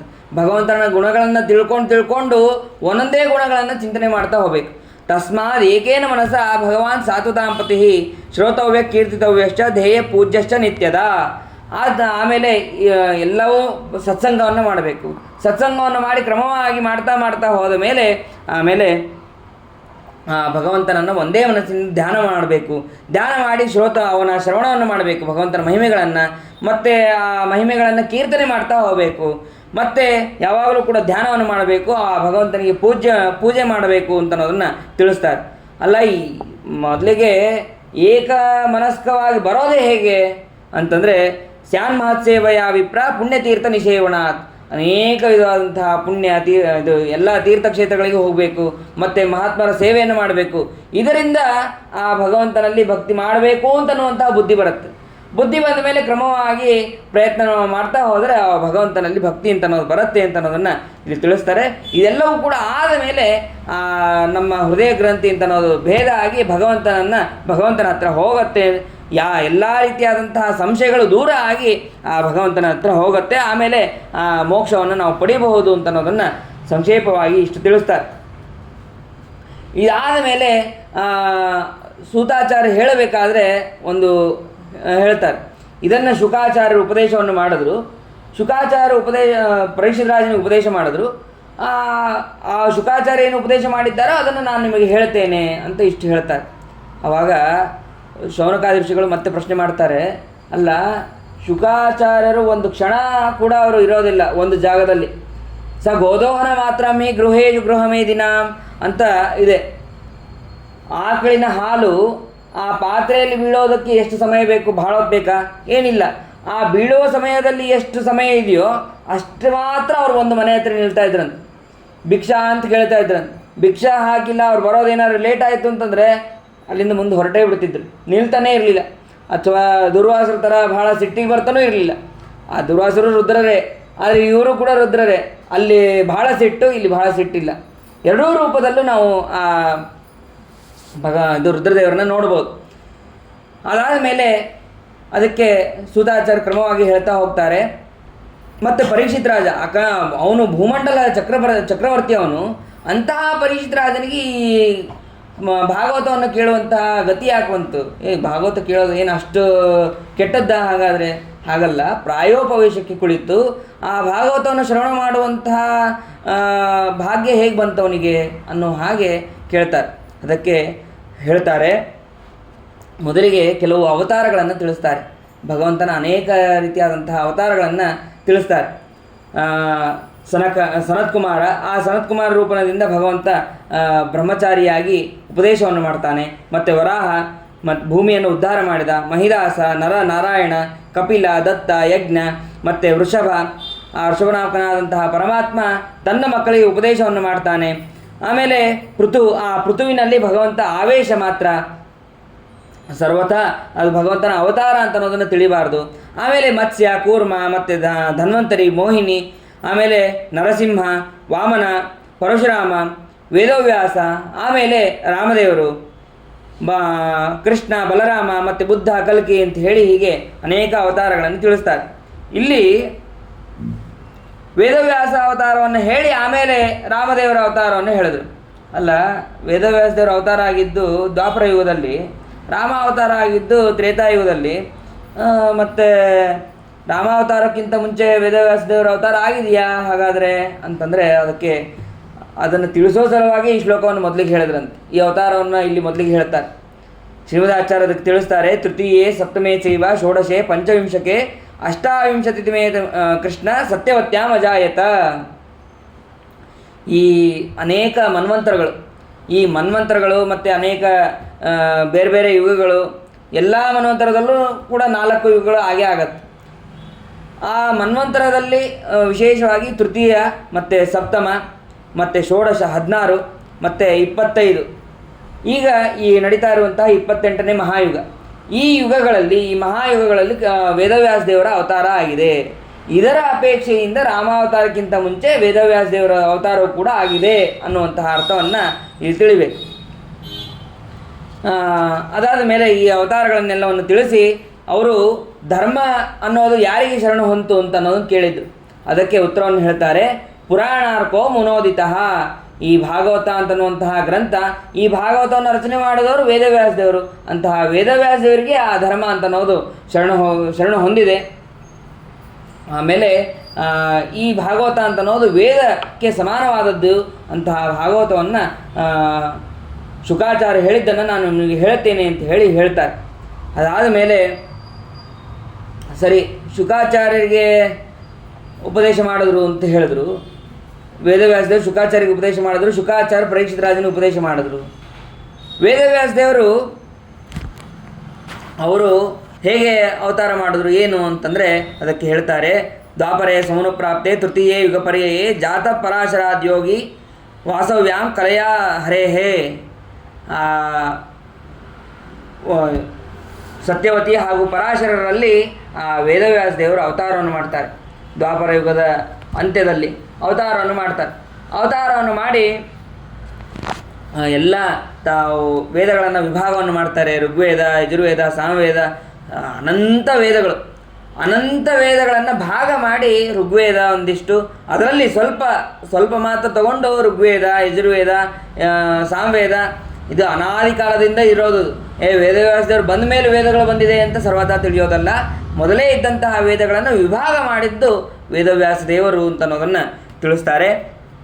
ಎಲ್ಲವನ್ನು ಕೂಡ ಅದನ್ನು ಪ್ರವರ್ತನೆ ಮಾಡೋದಕ್ಕೆ ಕೆಲವು ಋಷಿಗಳಿಗೆಲ್ಲವನ್ನು ಹೇಳ್ತಾರೆ. ಋಗ್ವೇದ, ಯಜುರ್ವೇದ, ಋಗ್ವೇದವನ್ನು ಪೈಲ ಋಷಿಗಳಿಗೆ, ಮತ್ತು ಸಾಮವೇದವನ್ನು ಜೈಮಿನಿಗಳಿಗೆ, ಯಜುರ್ವೇದವನ್ನು ವೈಶಾಂಪಾಯನರಿಗೆ, ಮತ್ತು ಅಥರ್ವವನ್ನು ಸುಮಂತು ಅವರಿಗೆ ಉಪದೇಶವನ್ನು ಮಾಡೋದಕ್ಕೆ, ಪ್ರವರ್ತನೆ ಮಾಡೋದಕ್ಕೆ ಹೇಳ್ತಾರೆ. ಈ ಇತಿಹಾಸ ಪುರಾಣಗಳನ್ನು ಯಾರಿಗೆ ಹೇಳಿದ್ರು ಅಂತಂದರೆ ನಮ್ಮ ತಂದೆಯಾದಂತಹ ರೋಮಹರ್ಷಣರಿಗೆ ಹೇಳ್ತಾರೆ. ಅಂದರೆ ಸೂತಾಚಾರ್ಯರ ತಂದೆ ರೋಮಹರ್ಷಣರು. ಆ ರೋಮಹರ್ಷಣರಿಗೆ ಹೇಳಿದರು ಅಂತ ಅನ್ನೋದನ್ನು, ಉಪದೇಶ ಮಾಡೋದಕ್ಕೆ ಹೇಳಿದ್ರು ಅಂತ ಅನ್ನೋದನ್ನು ಹೇಳ್ತಾರೆ. ಇಷ್ಟೆಲ್ಲ ಗ್ರಂಥಗಳನ್ನು, ಪುರಾಣಗಳನ್ನು ರಚನೆ ಮಾಡಿದ ಮೇಲೆ ಒಮ್ಮೆ ಕೂತಿರ್ತಾರಂತೆ ವೇದವ್ಯಾಸ ದೇವರು. ಆದರೆ ಏನೋ ವಿಚಾರ ಮಾಡ್ತಾ ಕೂತಿದ್ರು. ಅವಾಗ ನಾರದರು ಬರ್ತಾರೆ. ನಾರದರು ಬಂದು, ಚಿಂತನೆ ಇಲ್ಲದಂತಹ ನೀನು ಯಾಕೋ ಚಿಂತಾಕ್ರಾಂತನಾಗಿದ್ದೀಯಲ್ಲ. ಅದಕ್ಕೆ ಈ ಶ್ರೀಮದಾಚಾರ್ಯ ತಿಳಿಸ್ತಾರೆ, ಭಗವಂತ ಚಿಂತೆ ಸರ್ವಥಾ ಇಲ್ಲ. ಚಿಂತಾ ಸಂತಾಪ ಲೇಪೋದ್ಭವ ಮಕರ ದೋಷಾತಿ ದೂರ ಅಂತ ಹೇಳ್ತಾರೆ. ಯಾವುದೇ ರೀತಿಯಾದಂತಹ ದೋಷ ಇಲ್ಲ. ಮತ್ತು ಯಾಕೆ ಕೂತಿದ್ದಾನೆ ಅಂತಂದರೆ ಕೇವಲ ನಟನೆ ಮಾತ್ರ. ಚಿಂತೆ ಮಾಡಿದ ಹಾಗೆ ಅಥವಾ ದೋಷ ಇದ್ದ ಹಾಗೆ ಅದಕ್ಕೆ ಸರ್ವತಾ ದೋಷ ಇದೆ ಅಂತ ಸರ್ವತಾ ತಿಳಿಬಾರ್ದು. ಕೇವಲ ನಟನೆ ಮಾತ್ರ ಅಂತ ಅನ್ನೋದನ್ನು ಅಲ್ಲಿ ತಿಳಿಬೇಕು. ಅಲ್ಲಿ ನಾರದರು ಬಂದು ಪ್ರಾರ್ಥನೆ ಮಾಡ್ತಾರೆ. ಯಾಕೆ ಸುಮ್ಮನೆ ಕೂತಿದೆಯಲ್ಲ, ಚಿಂತೆ ಮಾಡ್ತಾ ಕೂತಿದೆಯಲ್ಲ, ಏನು? ಅದಕ್ಕೆ ವೇದವ್ಯಾಸರು ಹೇಳ್ತಾರೆ, ಇಲ್ಲ, ಯಾಕೋ ನನಗೆ ತೃಪ್ತಿ ಆಗಿಲ್ಲ, ಏನೋ ಮಾಡಬೇಕಾಗಿದೆ, ಆದರೆ ಕಾರ್ಯ ಮಾಡಬೇಕಾದದ್ದು ಇನ್ನೂ ಒಂದೇನೋ ಇದೆ, ಆದರೆ ಏನು ಅಂತ ಗೊತ್ತಾಗ್ತಾ ಇಲ್ಲ. ಯಾವಾಗಲೂ ತೃಪ್ತಿಯಲ್ಲಿ ಪೂರ್ಣನಾದವನು ಅವನೊಬ್ಬನೇ. ಅಂತಹ ಭಗವಂತ ನನಗೆ ತೃಪ್ತಿ ಆಗಿಲ್ಲ ಅಂತ ಹೇಳ್ತಾನೆ. ನಾವು ಎಷ್ಟು ಹೇಳಬೇಕು ತೃಪ್ತಿ ಆಗಿಲ್ಲ ಅಂತ ಹೇಳಿ, ಆದರೆ ನಾವು ಯಾವುದಕ್ಕೆ ಹೇಳ್ತೀವೋ ಅದಕ್ಕೆ ವಿಪರೀಯವಾಗಿ ಭಗವಂತ ಹೇಳ್ತಾನೆ. ಅಂದರೆ ನಾವೆಲ್ಲ ಊಟ ಇದರಲ್ಲಿ ಮಾತ್ರ ನಮ್ಗೆ ಇವತ್ತು ಊಟ ಸರಿಯಾಗಲಿಲ್ಲಪ್ಪ, ತೃಪ್ತಿ ಆಗಲಿಲ್ಲ ಊಟ, ಅಥವಾ ಇನ್ನೊಂದು ಯಾವುದೋ ಕೆಲಸ ಆ ಕೆಲಸದಲ್ಲಿ ನಮ್ಗೆ ಇವತ್ತು ತೃಪ್ತಿ ಆಗಲಿಲ್ಲ, ಯಾವುದ್ರಲ್ಲಿ ಹೇಳಬೇಕು ಅಂತಂದರೆ ಈ ಭಾಗವತದಲ್ಲಿ ನಾವು ಕೇಳಬೇಕು ಅನ್ನುವಂಥ ತೃಪ್ತಿ ಇಲ್ಲ ಅಂತ ಹೇಳಬೇಕು, ಆ ಭಗವಂತನ ಮಹಿಮೆಗಳಲ್ಲಿ ತೃಪ್ತಿ ಇಲ್ಲ ಅಂತ ಹೇಳಬೇಕು. ಆದರೆ ಇದನ್ನು ಬಿಟ್ಟು ನಾವು ಲೌಕಿಕದಲ್ಲಿ, ಆ ಲೌಕಿಕ ವ್ಯವಹಾರದಲ್ಲಿ ನಾವು ತೃಪ್ತಿ ಇಲ್ಲ, ನಮಗೆ ಆದರೆ ಇನ್ನೂ ಬೇಕಾಗಿತ್ತು, ಆ ಕೆಲಸ ಇಂಚೂರು ನಮಗೆ ಆ ಕೆಲಸ ಸಿಕ್ಕಿದ್ರೆ ಆಗ್ತಿತ್ತು, ಈಗ ಎಷ್ಟೋ ಒಂದಿಷ್ಟು ಸಂಬಳ ಸಿಗ್ತಾ ಇರ್ತದೆ, ನಮಗೆ ಅದ್ರ ಮೇಲೆ ಇನ್ನೂ 1,000 ರೂಪಾಯಿ ಸಿಕ್ಕಿದ್ರೆ ಆಗ್ತಿತ್ತು. ಸಿಗೋದು 30,000 ಅಥವಾ 40,000 50,000 ಎಷ್ಟೋ ಸಿಗ್ತಿರ್ತದೆ, ಅದ್ರ ಮೇಲೆ 51,000 ಸಿಕ್ಕಿದ್ರೆ ಆಗ್ತಿತ್ತು, ಅಥವಾ ಅದ್ರ ಮೇಲೆ ₹1 ಸಿಕ್ಕಿದ್ರೂ ಆಗ್ತಿತ್ತು ಅಂತಂತೀವಿ. ಆದರೆ ಭಗವಂತನ ಮಹಿಮೆ ಇನ್ನೊಂದು ಗುಣವನ್ನು ತಿಳ್ಕೊಂಡಿದ್ರೆ ಆಗ್ತಿತ್ತು ಅಂತನ್ನುವಂತಹ ಬುದ್ಧಿ ನಮಗೆ ಬರೋದೇ ಇಲ್ಲ. ಆದರೆ ಭಗವಂತ ನಟನೆಯನ್ನು ಮಾಡ್ತಾ ಇದ್ದಾನೆ, ಯಾಕೋ ತೃಪ್ತಿ ಆಗಿಲ್ಲ ಅಂತ ನಾರದರ ಮುಂದೆ ಹೇಳ್ತಾನೆ. ನಾರದರು ಅದಕ್ಕೆ ಹೇಳ್ತಾರೆ, ಅಲ್ಲ ನೀನು ಭಾಗವತ ಅಂತನ್ನುವಂತಹ ಗ್ರಂಥವನ್ನು ರಚನೆ ಮಾಡಬೇಕಾಗಿದೆ. ಅಲ್ಲ, ಬೇಕಾದಷ್ಟು ಪುರಾಣಗಳನ್ನು ರಚನೆ ಮಾಡಿದ್ದಿ, ಮಹಾಭಾರತ ಮತ್ತು ಎಲ್ಲ ಪುರಾಣಗಳನ್ನು ರಚನೆ ಮಾಡಿದ್ದಿ, ಆದರೆ ಅದರಲ್ಲಿ ಸರಿಯಾಗಿ ಭಗವಂತನ ಮಹಿಮೆಗಳನ್ನು ಗೊತ್ತಾಗ್ತಾ ಇಲ್ಲ, ಅದರಲ್ಲಿ ಎಲ್ಲ ಗೌಪ್ಯವಾಗಿ ಹೋಗಿದೆ. ಮಹಾಭಾರತದಲ್ಲಿ ಭಗವಂತನ ಮಹಿಮೆ ಇರೋಷ್ಟು ಇನ್ನೆಲ್ಲೂ ಇಲ್ಲ, ಆದರೆ ಅದರಲ್ಲಿ ಗೊತ್ತಾಗೋದಿಲ್ಲ. ಸ್ವಲ್ಪ ಒಳಗೊಳಗೆ ಹೋಗಿ ಅರ್ಥ ಮಾಡ್ಕೋಬೇಕು. ಆದರೆ ಅದು ಭಾಳ ಕಷ್ಟ, ಜನರಿಗೆಲ್ಲ ಅದನ್ನು ಅರ್ಥ ಮಾಡ್ಕೊಳ್ಳೋದು ಕಷ್ಟ. ಅದಕ್ಕಾಗಿ ಇನ್ನೊಂದು ಸುಲಭವಾದಂತಹ ಮತ್ತು ಸಮಾಧಿ ಭಾಷೆಯಿಂದ ಕೂಡಿದಂತಹ ಗ್ರಂಥವನ್ನು ರಚನೆ ಮಾಡಬೇಕು. ಯಾಕೆ? ಅದಕ್ಕೆ ಇನ್ನೊಂದು ಕಾರಣವನ್ನು ಕೂಡ, ಎಂಥ ಗ್ರಂಥ ಅದು ಹೆಂಗಿರಬೇಕು ಅಂತಂದರೆ ಸಜ್ಜನರ ಸಂಘಕ್ಕೆ ಯೋಗ್ಯವಾದಂಥದ್ದಿರಬೇಕು, ಸಜ್ಜನರ ಸಂಘದಿಂದ ಕೂಡಿದ್ದು ಇರಬೇಕು ಈ ಗ್ರಂಥ. ಯಾಕೆ ಸಜ್ಜನರ ಸಂಘ ಅಂತ ಯಾಕಷ್ಟು ಹೇಳ್ತಾ ಇದೆಯಾ ಅಂತಂದರೆ, ಅದಕ್ಕೆ ನಾರದರು ತಮ್ಮ ಪೂರ್ವ ವೃತ್ತಾಂತವನ್ನು ಹೇಳ್ತಾರೆ. ನಾನು ಹಿಂದೆ ದಾಸಿಯ ಮಗನಾಗಿದ್ದೆ, ಆ ದಾಸಿಯ ಮಗನಾದಾಗ ಚಾತುರ್ಮಾಸ್ಯ ಕಾಲದಲ್ಲಿ ಶೂದ್ರ ದಾಸಿಯ ಮಗ ಅಲ್ಲಿ ಹೋಗ್ತಿದ್ದೆ, ನಿತ್ಯದಲ್ಲಿ ಕೂಡ ಅಲ್ಲಿ ಹೋಗ್ತಿದ್ದೆ. ಸನ್ಯಾಸಿಗಳು ಇರ್ತಿದ್ರು, ಅವರ ಅನುಮತಿಯನ್ನು ಕೇಳಿ ಅವರ ಎಂಜಲುಗಾಮವನ್ನು ಮಾಡ್ತಾಯಿದ್ದೆ. ನಾವು ಎಂಜಲುಗಾಮ ಮಾಡೋದಕ್ಕೆ ಎಷ್ಟು ಹಿಂಜರಿತೀವಿ, ಅದನ್ನು ಮುಟ್ಟಬೇಕಾ, ಅದನ್ನು ತೆಗಿಬೇಕಾ, ಅಯ್ಯೋ ನನ್ನ ಕೈಲಾಗೋದಿಲ್ಲಪ್ಪ, ಹಾಗೆ ಅಷ್ಟು ಇದನ್ನು ಮಾಡ್ತಾ ಇರ್ತೀವಿ. ಕೃಷ್ಣ ರಾಜಸೂಯ ಆಗೋ ಸಂದರ್ಭದಲ್ಲಿ ನೀ ಏನು ಮಾಡ್ತೀಯಪ್ಪ ಅಂತಂದರೆ, ನಾ ಎಲ್ಲರ ಕಾಲಿಗೆ ಪಾದ ಪ್ರಕ್ಷಾಳನೆ ಮಾಡ್ತೀನಿ ಮತ್ತು ಎಲ್ಲರ ಎಂಜಲುಗಾಮವನ್ನು ಮಾಡ್ತೀನಿ ಅಂತ ಹೇಳ್ತಾನೆ. ಅಂತಹ ಭಗವಂತನೇ ಮಾಡಿದ ಅಂತಂದರೆ ನಾವು ಮಾಡೋದಕ್ಕೆ ಯಾಕಷ್ಟು ಹಿಂಜರಿಕೆ? ಇವರು ಕೂಡ ದಾಸಿಪುತ್ರರಾಗಿರ್ತಾರೆ, ಅಂದರೆ ಶೂದ್ರ ದಾಸಿ ಮಕ್ಕಳಾಗಿರ್ತಾರೆ, ಮತ್ತು ಸೀದಾ ಅಲ್ಲಿ ಹೋಗಿ ಮುಟ್ಟೋ ಹಾಗಿಲ್ಲ. ಅದಕ್ಕೆ ಅವರ ಅನುಮತಿಯನ್ನು ಪಡೆದು ಅವರ ಎಲೆಯನ್ನು ಗೋಮವನ್ನು ಹಚ್ಚುತ್ತಾ ಇದ್ದರು. ಉಚ್ಚಿಷ್ಟ ಲೇಪ ಅನುಮೋದಿತೋ ದ್ವಿಜೈಹಿ ಅಂತ ಅಲ್ಲಿ ತಿಳಿಸ್ತಾರೆ. ಅದಾದ ಮೇಲೆ ಚಾತುರ್ಮಾಸ್ಯ ಮುಗೀತು. ಚಾತುರ್ಮಾಸ್ಯ ಮುಗಿದ ಮೇಲೆ ಅವರಿಗೆ ಈ ಹುಡುಗನ ಮೇಲೆ ಕರುಣೆ ಬಂದು ಉಪದೇಶ ಮಾಡ್ತಾರಂತೆ, ಭಗವಂತನ ನಾಮಸ್ಮರಣೆಯನ್ನು ಉಪದೇಶ ಮಾಡ್ತಾರೆ. ಓಂ ನಮೋ ಭಗವತೆ ತುಭ್ಯಂ ವಾಸುದೇವಾಯ ಧೀಮಹಿ ಪ್ರದ್ಯುಮ್ನಾಯ ಅನಿರುದ್ಧಾಯ ನಮಃ ಸಂಕರ್ಷಣಾಯ ಚ ಅನ್ನುವಂತಹ ಮಂತ್ರವನ್ನು ಉಪದೇಶವನ್ನು ಮಾಡ್ತಾರೆ. ಮಾಡಿದ ಮೇಲೆ ಅದನ್ನು ಧ್ಯಾನ ಮಾಡಬೇಕು. ಉಪದೇಶ ಮಾಡಿದ ಮೇಲೆ ಅದನ್ನು ಮಾಡದೇ ಇರಬಾರ್ದು, ಹಾಗೆ ಬಿಟ್ಟರೆ ಅದು ನರಕಕ್ಕೆ ಗುರಿ ಆಗ್ತೀವಿ. ಗುರುಮಂತ್ರ ಪರಿತ್ಯಾಗಿ ರೌರವಂ ನರಕಂ ವ್ರಜೇತ್ ಅಂತ ಹೇಳಿ ಮಂತ್ರ ಇದಿದೆ, ಶಾಸ್ತ್ರದಲ್ಲಿ ಹೇಳಿದ್ದಾರೆ. ಹಾಗಾದರೆ ಏನು ಮಾಡಬೇಕು? ಆದರೆ ತಾಯಿ ಆದರೂ ಕೂಡ ಜೊತೆಗೆ ಇದ್ದಾರೆ, ತಾಯಿ ಮಮತೆ ಜಾಸ್ತಿ. ತಾಯಿ ಇದ್ದಾಗ ಜಪ ಕೊಡೋದು, ಈ ಸಣ್ಣ ವಯಸ್ಸಲ್ಲೇ ಅದೆಲ್ಲ ಏನು ಮಾಡ್ತಾ ಕೊಡ್ತಿ, ಇಲ್ಲೇ ಇರು ಅಂಥೇಳಿ ತಾಯಿ ಭಾಳ ತಡಿತಾ ಇರ್ತಾಳೆ. ಸರಿ ಆಯಿತು, ದೇವ್ರ ಇಚ್ಛೆ ಏನಿದೆಯೋ ಏನೋ ಅಂತ ಅಂದ್ಕೊಂಡು ಸ್ವಲ್ಪ ದಿವಸ ಆದ ಮೇಲೆ ಹಾಲು ಕರೆಯೋಕ್ಕೆ ಅಂತೇಳಿ ಅವ್ರ ತಾಯಿ ಹೋಗಿರ್ತಾಳೆ. ತಾಯಿ ಹೋದಾಗ ಒಂದು ಸರ್ಪ ಬಂದು ಅವಳ ತಾಯಿಗೆ ಕಚ್ಚಿಬಿಡುತ್ತೆ. ಕಚ್ಚಿದಾಗ ತಾಯಿ ಮರಣವನ್ನು ಹೊಂದಿದ್ದಾಳೆ. ಸರಿ, ಭಗವಂತನ ಸಂಕಲ್ಪ ಅಂತ ತಿಳಿದು ನಾರದರು ಕಾಡಿಗೆ ಹೋಗಿದ್ದಾರೆ. ಕಾಡಿಗೆ ಹೋಗಿ ಅಲ್ಲಿ ಭಗವಂತನನ್ನು ವಿಶೇಷವಾಗಿ ಧ್ಯಾನವನ್ನು ಮಾಡಿದ್ದಾರೆ. ಅವರು ಹೇಳಿದಂತಹ ಮಂತ್ರವನ್ನು ಧ್ಯಾನ ಮಾಡ್ತಾ ಇದ್ದಾರೆ. ಧ್ಯಾನ ಮಾಡ್ತಾ ಭಗವಂತನ ಅನುಗ್ರಹ ಆಗಿದೆ, ಭಗವಂತನ ಒಂದು ದರ್ಶನ ಆಗಿದೆ. ಒಂದು ದೀಪದ ಹುಳು ಕತ್ಲಿದ್ದಾಗ ಆ ದೀಪದ ಹುಳು ಹಿಂಗೆ ಬಂದು ಹೋದರೆ ಹೇಗೆ ಒಂದು ಸಣ್ಣ ಮಿಂಚು ಹೇಗೆ ಕಾಣಿಸುತ್ತೋ ಹಾಗೆ ಇವರಿಗೆ ದರ್ಶನ ಆಗಿದೆ. ದರ್ಶನ ಆದಾಗ ಮತ್ತೆ ಮಾಯ ಆಗ್ಬಿಟ್ಟಿದೆ. ಇವರಿಗೆ ನಾ ಇನ್ನೂ ನೋಡ್ಬೇಕು, ನಿನ್ನನ್ನು ನೋಡಬೇಕು ಅಂತ ಕೇಳಿದಾಗ ಅದಕ್ಕೆ ಅಲ್ಲಿ ತಿಳಿಸ್ತಾರೆ, ಅವಿಪಕ್ವ ಕಷಾಯಾಣ ದುರ್ದರ್ಶೋಹಂ ಕುಯೋಗಿನ ಅಂತ ಅಲ್ಲಿ ತಿಳಿಸ್ತಾರೆ.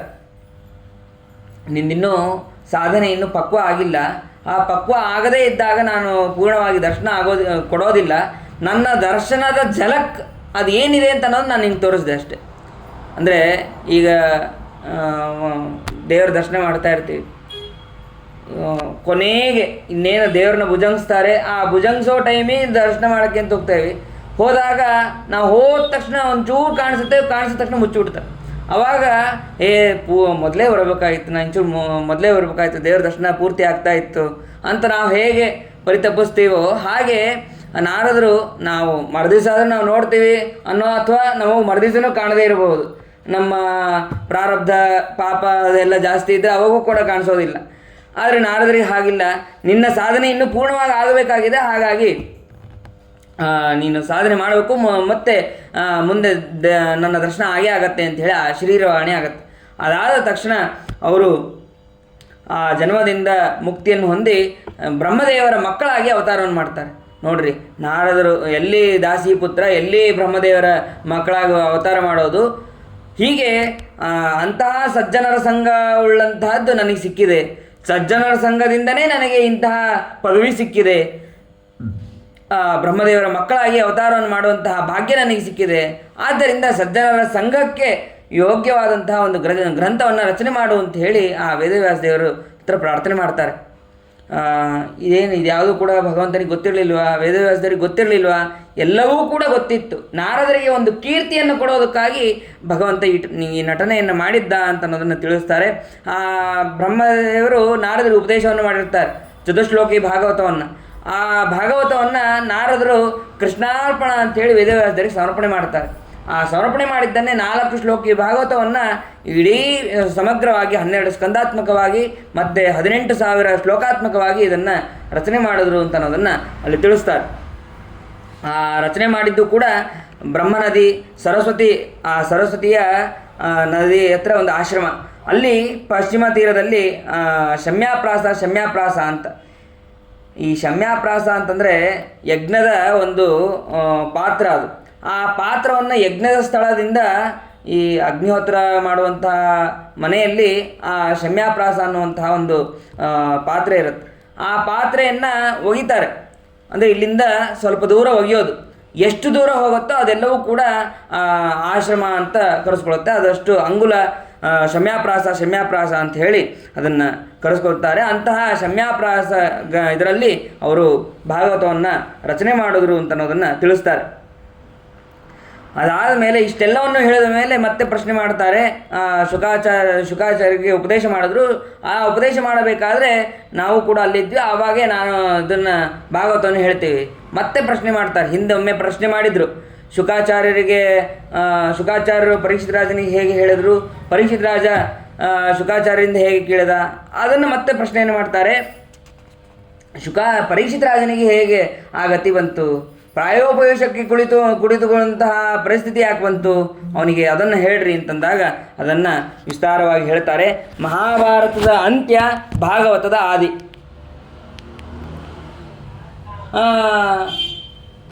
ಎಲ್ಲ ಯುದ್ಧ ಎಲ್ಲ ಮುಗಿದು ಹೋಗಿದೆ. ಯುದ್ಧ ಎಲ್ಲ ಮುಗಿದು ಹೋದ ಮೇಲೆ ದುರ್ಯೋಧನನಿಗೆ ಯುದ್ಧ ತಾನು ಇನ್ನೇನು ಮರಣ ಹೊಂತೀನಿ ಅನ್ನುವಂಥ ಸ್ಥಿತಿಯಲ್ಲೂ ಕೂಡ ಅವನಿಗೆ ಸುಬುದ್ಧಿ ಅಂತ ಅನ್ನೋದು ಬರಲೇ ಇಲ್ಲ. ಅವನು ದುರ್ಯೋಧನನೇ ಆದ. ಅವನಿಗೆ ಕೊನೆಯ ತನಕನೂ ದುಷ್ಟವಾದಂತಹ ಬುದ್ಧಿನೇ ಇತ್ತು ಅವನಿಗೆ. ಆ ದುರ್ಯೋಧನ ಅಲ್ಲಿ ಎಲ್ಲರೂ ಕೂಡ ಮರಣವನ್ನು ಹೊಂದಿದ್ದಾರೆ. ದುರ್ಯೋಧನ ಒಬ್ಬನೇ, ಅವನ ತೊಡೆಯೂ ಕೂಡ ಹೋಗಿದೆ, ಕೇವಲ ದೇಹ ಮಾತ್ರ ಇದೆ, ಏನೂ ಶಕ್ತಿ ಇಲ್ಲ, ಎದ್ದು ಓಡಾಡೋಕ್ಕಂತೂ ಆಗಲ್ಲ, ಅವನು ಬಂದು ಸಿಂಹಾಸನ ಕೂಡೋಷ್ಟು ಶಕ್ತಿ ಇಲ್ಲ, ಏನೂ ಅಂದರೆ ಏನೂ ಇಲ್ಲ. ಆ ಸಮಯದಲ್ಲಿ ಅಶ್ವತ್ಥಾಮಾಚಾರ್ಯರು ಮತ್ತು ಕೃಪಾಚಾರ್ಯರು ಅವ್ರು ಬಂದು ಆ ದುರ್ಯೋಧನನ ಕೇಳ್ತಾರೆ, ನೀ ಮರಣ ಹೊಂದೋದಂತೂ ನಿಶ್ಚಿತ, ಇನ್ನು ಕೊನೆಯ ಆಸೆ ಏನಾದ್ರು ಇದ್ದರೆ ಅದನ್ನು ಹೇಳು ಅಂತಂದಾಗ ಅದಕ್ಕೆ ಅವನು ಹೇಳ್ತಾನೆ, ಇಲ್ಲ, ನೀವು ನನ್ನ ರಾಜ್ಯವನ್ನು ನೀವು ಪರಿಪಾಲನೆ ಮಾಡಬೇಕು, ಮತ್ತು ನನ್ನ ಸಂತತಿಯನ್ನು ನೀವು ಬೆಳೆಸಬೇಕು ಅಂತ ಹೀಗೆ ಹೇಳ್ತಾನೆ. ಅಲ್ಲೇ ಇದ್ದಂತಹ ಉಸುಕನ್ನು ತಗೊಂಡು ಅವರಿಗೆ ಪಟ್ಟಾಭಿಷೇಕವನ್ನು ಕೂಡ ಮಾಡ್ತಾನೆ. ಅದಕ್ಕೆ ಅವರು ಅಶ್ವತ್ಥಾಮಾಚಾರ್ಯರು ಆಯಿತು ಅಂತ ಹೇಳ್ತಾರೆ. ಆಯಿತು ಅಂತ ಹೇಳಿದ ತಕ್ಷಣ ಅವರ ಬ್ರಹ್ಮಚಾರ್ಯ ಅಲ್ಲಿ ನಷ್ಟ ಆಗತ್ತೆ. ಸರಿ ಆಯಿತು ಅಂತಂದ ಮೇಲೆ ಏನು ಮಾಡಬೇಕು? ಇಷ್ಟೋ ತನಕ ಈ 18 ದಿನಗಳ ಕಾಲ ಯುದ್ಧ ಎಲ್ಲ ಆಗೋಗಿದೆ. ಈ ಯುದ್ಧದಲ್ಲಿ ಪಾಂಡವರೇನು ಎಲ್ಲರೂ ಕೂಡ ಅತಿರಥರು ಮಹಾರಥರು, ಅಲ್ಲಿ ಕೃಷ್ಣ ಬೇರೆ ಇದ್ದಾನೆ, ಅವರನ್ನು ಸಂಹಾರ ಮಾಡೋದು ಹೇಗೆ ಅಂತಂದಾಗ ವಿಚಾರ ಮಾಡಬೇಕಾದ್ರೆ ಅಲ್ಲಿ ಅವರಿಗೆ ಒಂದು ನೋಡಿದ್ದಾರೆ, ಒಂದು ಮರದ ಕೆಳಗೆ ಕುಳಿತು ವಿಚಾರವನ್ನು ಮಾಡಬೇಕಾದ್ರೆ ನೋಡಿದ್ದಾರೆ. ಅಲ್ಲಿ ನೋಡಬೇಕಾದ್ರೆ ಒಂದು ಗೂಗೆ ಕಾಗೆ ಮರಿಗಳನ್ನು ಕೊಂದು ಹಾಕ್ತಾ ಇದೆ, ಮಲಗಿದಂತಹ ಮರಿಗಳನ್ನು ಕೊಂದು ಹಾಕ್ತಾ ಇದೆ. ಹಾಗಾದರೆ ಇದನ್ನೇ ಮಾಡಬೇಕು. ಯಥಾ ದ್ರೋಣೇರು ಲೂಕೇನ, ಅದೇ ರೀತಿಯಾಗಿ ಅಶ್ವತ್ಥಾಮಾಚಾರ್ಯರು ಕೂಡ ಮಲಗಿದಾಗ ನಾವು ಇದನ್ನು ಮಾಡಿದ್ರೆ ಸೂಕ್ತ ಸರಿ ಅಂಥೇಳಿ ಪಾಂಡವರ ಮಕ್ಕಳು ಉಪಪಾಂಡವರೆಲ್ಲರೂ ಕೂಡ ಮಲಗಿದಾಗ ಇವರು ಹೋಗಿದ್ದಾರೆ, ಸಂಹಾರ ಮಾಡಬೇಕು ಅಂತ ಹೋಗಿದ್ದಾರೆ. ಅವಾಗ ಹೋದಾಗ ಮೂಲ ರೂಪದಿಂದ ರುದ್ರದೇವರು ಬರ್ತಾರಲ್ಲಿ. ರುದ್ರದೇವರು ಬಂದು ಅಲ್ಲಿ ತಡಿತಾರಂತೆ, ನೀನು ಒಳಗೆ ಹೋಗೋಗಿಲ್ಲ ನೋಡ್ರಿ. ಈ ಕಡೆ ರುದ್ರದೇವರು, ಮೂಲ ರೂಪದಿಂದ ರುದ್ರದೇವರು, ಅವತಾರ ರೂಪದಿಂದ ಅಶ್ವತ್ಥಾಮಾಚಾರ್ಯರು, ಅವರು ಕೂಡ ರುದ್ರದೇವರು. ಮತ್ತು ಇಬ್ಬರಿಗೂ ಪರಸ್ಪರ ಯುದ್ಧ ಆಗತ್ತಂತೆ. ಪರಸ್ಪರ ಯುದ್ಧ ಆಗೋದಷ್ಟೇ ಅಲ್ಲ, ಅಶ್ವತ್ಥಾಮಾಚಾರ್ಯರು ತಮ್ಮ ಶಿರಸ್ಸನ್ನೇ ರುದ್ರದೇವರಿಗೆ ಸಮರ್ಪಣೆ ಮಾಡ್ತಾರಂತೆ. ರುದ್ರದೇವರನ್ನು ಸಮರ್ಪಣೆ ಮಾಡಿದ ತಕ್ಷಣ ಆಯಿತು ಸರಿ ಅಂಥೇಳಿ ರುದ್ರದೇವರು ಅಲ್ಲಿಂದ ಹೊರಟು ಬಿಟ್ಟಿರ್ತಾರೆ. ಅಲ್ಲ, ಇಷ್ಟೋ ತನಕ ರುದ್ರದೇವರು ಕಾಯ್ತಾ ಇದ್ರೆ ಯಾಕೆ, ಈಗ ಬಿಟ್ಟರೆ ಯಾಕೆ ಅಂತಂದರೆ ಅಷ್ಟೋ ತನಕ ಮಾತ್ರ ಅವರ ಆಯುಷ್ಯ ಇತ್ತಂತೆ. ಅವರು ಶಿರಚ್ಛೇದವನ್ನು ಅಂದರೆ ಅಶ್ವತ್ಥಾಮಾಚಾರ್ಯರು ತಮ್ಮ ಶಿರವನ್ನೇ ಸಮರ್ಪಣೆ ಮಾಡಿದ ತಕ್ಷಣ ಇವರ ಆಯುಷ್ಯೂ ಕೂಡ ಮುಗೀತು. ಆವಾಗ ರುದ್ರದೇವರು ಅಲ್ಲಿಂದ ಹೊರಟರು ಅಂತ ಅನ್ನೋದನ್ನು ತಿಳಿಸ್ತಾರೆ. ಸರಿ ಆಯಿತು ಅಂತ ಹೇಳಿ ಎಲ್ಲರನ್ನೂ ಕೂಡ ಸಂಹಾರ ಮಾಡ್ತಾರೆ. ದೃಷ್ಟದ್ಯುಮ್ನ ಇರ್ತಾನೆ, ಆ ದೃಷ್ಟದ್ಯುಮ್ನೂ ಕೂಡ ಅಲ್ಲಿ ಸಂಹಾರ ಆಗ್ತಾನೆ, ಎಲ್ಲರೂ ಕೂಡ ಸಂಹಾರ ಆಗ್ತಾರೆ. ಅಲ್ಲಿ ಒಬ್ಬನು ತಪ್ಪಿಸ್ಕೊಂಡು, ಕತ್ಲಿರ್ತದೆ ಗೊತ್ತಾಗೋದಿಲ್ಲ, ತಪ್ಪಿಸ್ಕೊಂಡು ಸೀದಾ ಹೋಗಿ ಆ ದ್ರೌಪದಿಯ ಹತ್ರ ಹೇಳ್ತಾನೆ. ಅಲ್ಲಿ ದ್ರೌಪದಿ ಹತ್ರ ಹೇಳಬೇಕಾದ್ರೆ ಪಾಂಡವರು ಎಲ್ಲರೂ ಕೂಡ ಅಲ್ಲಿರ್ತಾರೆ. ಹೇಳಿದಾಗ ಅಶ್ವತ್ಥಾಮಾಚಾರ್ಯನ ಹಿಡಿಬೇಕು ಅಂತೇಳಿ ಹೋಗ್ತಾರೆ. ಹೋದಾಗ ಸರಿ ಆಯಿತು ಅಂಥೇಳಿ ಅರ್ಜುನ ಅವನು ಅಶ್ವತ್ಥಾಮಾಚಾರ್ಯನ ಹಿಂಬಾಲಿಸ್ಕೊಂಡು ಹೋಗ್ತಾನೆ. ಹಿಂಬಾಲಿಸ್ಕೊಂಡು ಹೋದಾಗ ಬ್ರಹ್ಮಾಸ್ತ್ರವನ್ನು ಬಿಡ್ತಾರೆ. ಅಶ್ವತ್ಥಾಮಾಚಾರ್ಯ ಬ್ರಹ್ಮಾಸ್ತ್ರವನ್ನು ಬಿಡ್ತಾರೆ. ಬ್ರಹ್ಮಾಸ್ತ್ರವನ್ನು ಬಿಟ್ಟಾಗ ಅರ್ಜುನನೂ ಕೂಡ ಪ್ರತಿಯಾಗಿ ಬ್ರಹ್ಮಾಸ್ತ್ರವನ್ನು ಬಿಡ್ತಾನೆ. ಅರ್ಜುನ ಬಿಡಬೇಕಾದ್ರೆ ಸ್ವಸ್ಥಸ್ತು ದ್ರೋಣಪುತ್ರಾಯ ಅಂತ ಹೇಳಿ ಬ್ರಹ್ಮಾಸ್ತ್ರವನ್ನು ಬಿಡ್ತಾನೆ. ಬ್ರಹ್ಮಾಸ್ತ್ರವನ್ನು ಬಿಟ್ಟರೆ ಅಂದರೆ ದ್ರೋಣಾಚಾರ್ಯರ ಮಕ್ಕಳಾದಂತಹ ಅಶ್ವತ್ಥಾಮಾಚಾರ್ಯ ಮಂಗಳ ಆಗಲಿ ಅಂತ ಹೇಳಿ ಇವನು ಬಿಟ್ಟಿರ್ತಾನೆ. ಆದರೆ ಅವ್ರು ಬಿಟ್ಟಿದ್ದು ಪಾಂಡವರ ಸಂತತಿ ನಿರ್ವಂಶ ಆಗಲಿ ಅಂಥೇಳಿ ಅವ್ರು ಬಿಟ್ಟಿರ್ತಾರೆ. ಮತ್ತು ಏನಾದರೂ ಎರಡು ಸಮವಾದಂತಹ ಬ್ರಹ್ಮಾಸ್ತ್ರಗಳು ಸೇರಿದರೆ ಇಡೀ ಲೋಕಕ್ಕೆ ಹಾನಿಯಾಗತ್ತೆ, ಪ್ರಳಯನೇ ಆಗತ್ತೆ. ಅಷ್ಟು ಸಾಮರ್ಥ್ಯವುಳ್ಳಂತಹದ್ದಿದು. ಆವಾಗ ಅಶ್ವತ್ಥಾಮಾಚಾರ್ಯರನ್ನು ಹಿಡಿತಾರೆ.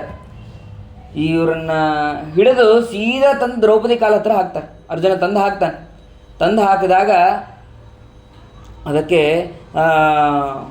ಬಿಟ್ಟುಬಿಡ್ರಿ ಅಂತ ಹೇಳಿ ಹೇಳ್ತಾಳೆ ದ್ರೌಪದಿ. ಎಷ್ಟು ಕರುಣಾಶಾಲಿಗಳು ನೋಡ್ರಿ. ಆ ದ್ರೌಪದಿ ತನ್ನ ಮಕ್ಕಳನ್ನು ಕಳ್ಕೊಂಡಿದ್ದಾಳೆ. ಅಲ್ಲಿ ಕಳ್ಕೊಂಡವ್ರು ಬೇರೆ ಯಾರೂ ಅಲ್ಲ, ತಮ್ಮ ಮಕ್ಕಳನ್ನೇ ಕಳ್ಕೊಂಡ್ರೂ ಕೂಡ ಈ ಮಗನನ್ನು ಕೂಡ ಬಿಟ್ಟುಬಿಡ್ರಿ ಅಂತ ಹೇಳ್ತಾರೆ. ಅಂದರೆ ಮಾರೋದಿ ದಸ್ಯ ಜನನಿ ಗೌತಮಿ ಪತಿದೇವತಾ ಯಥಾಹಂ ಮೃತವತ್ಸಾರ್ಥ ರೋದಿಭ್ಯ ಅಶ್ರುಮುಖಿ ಮುಹು.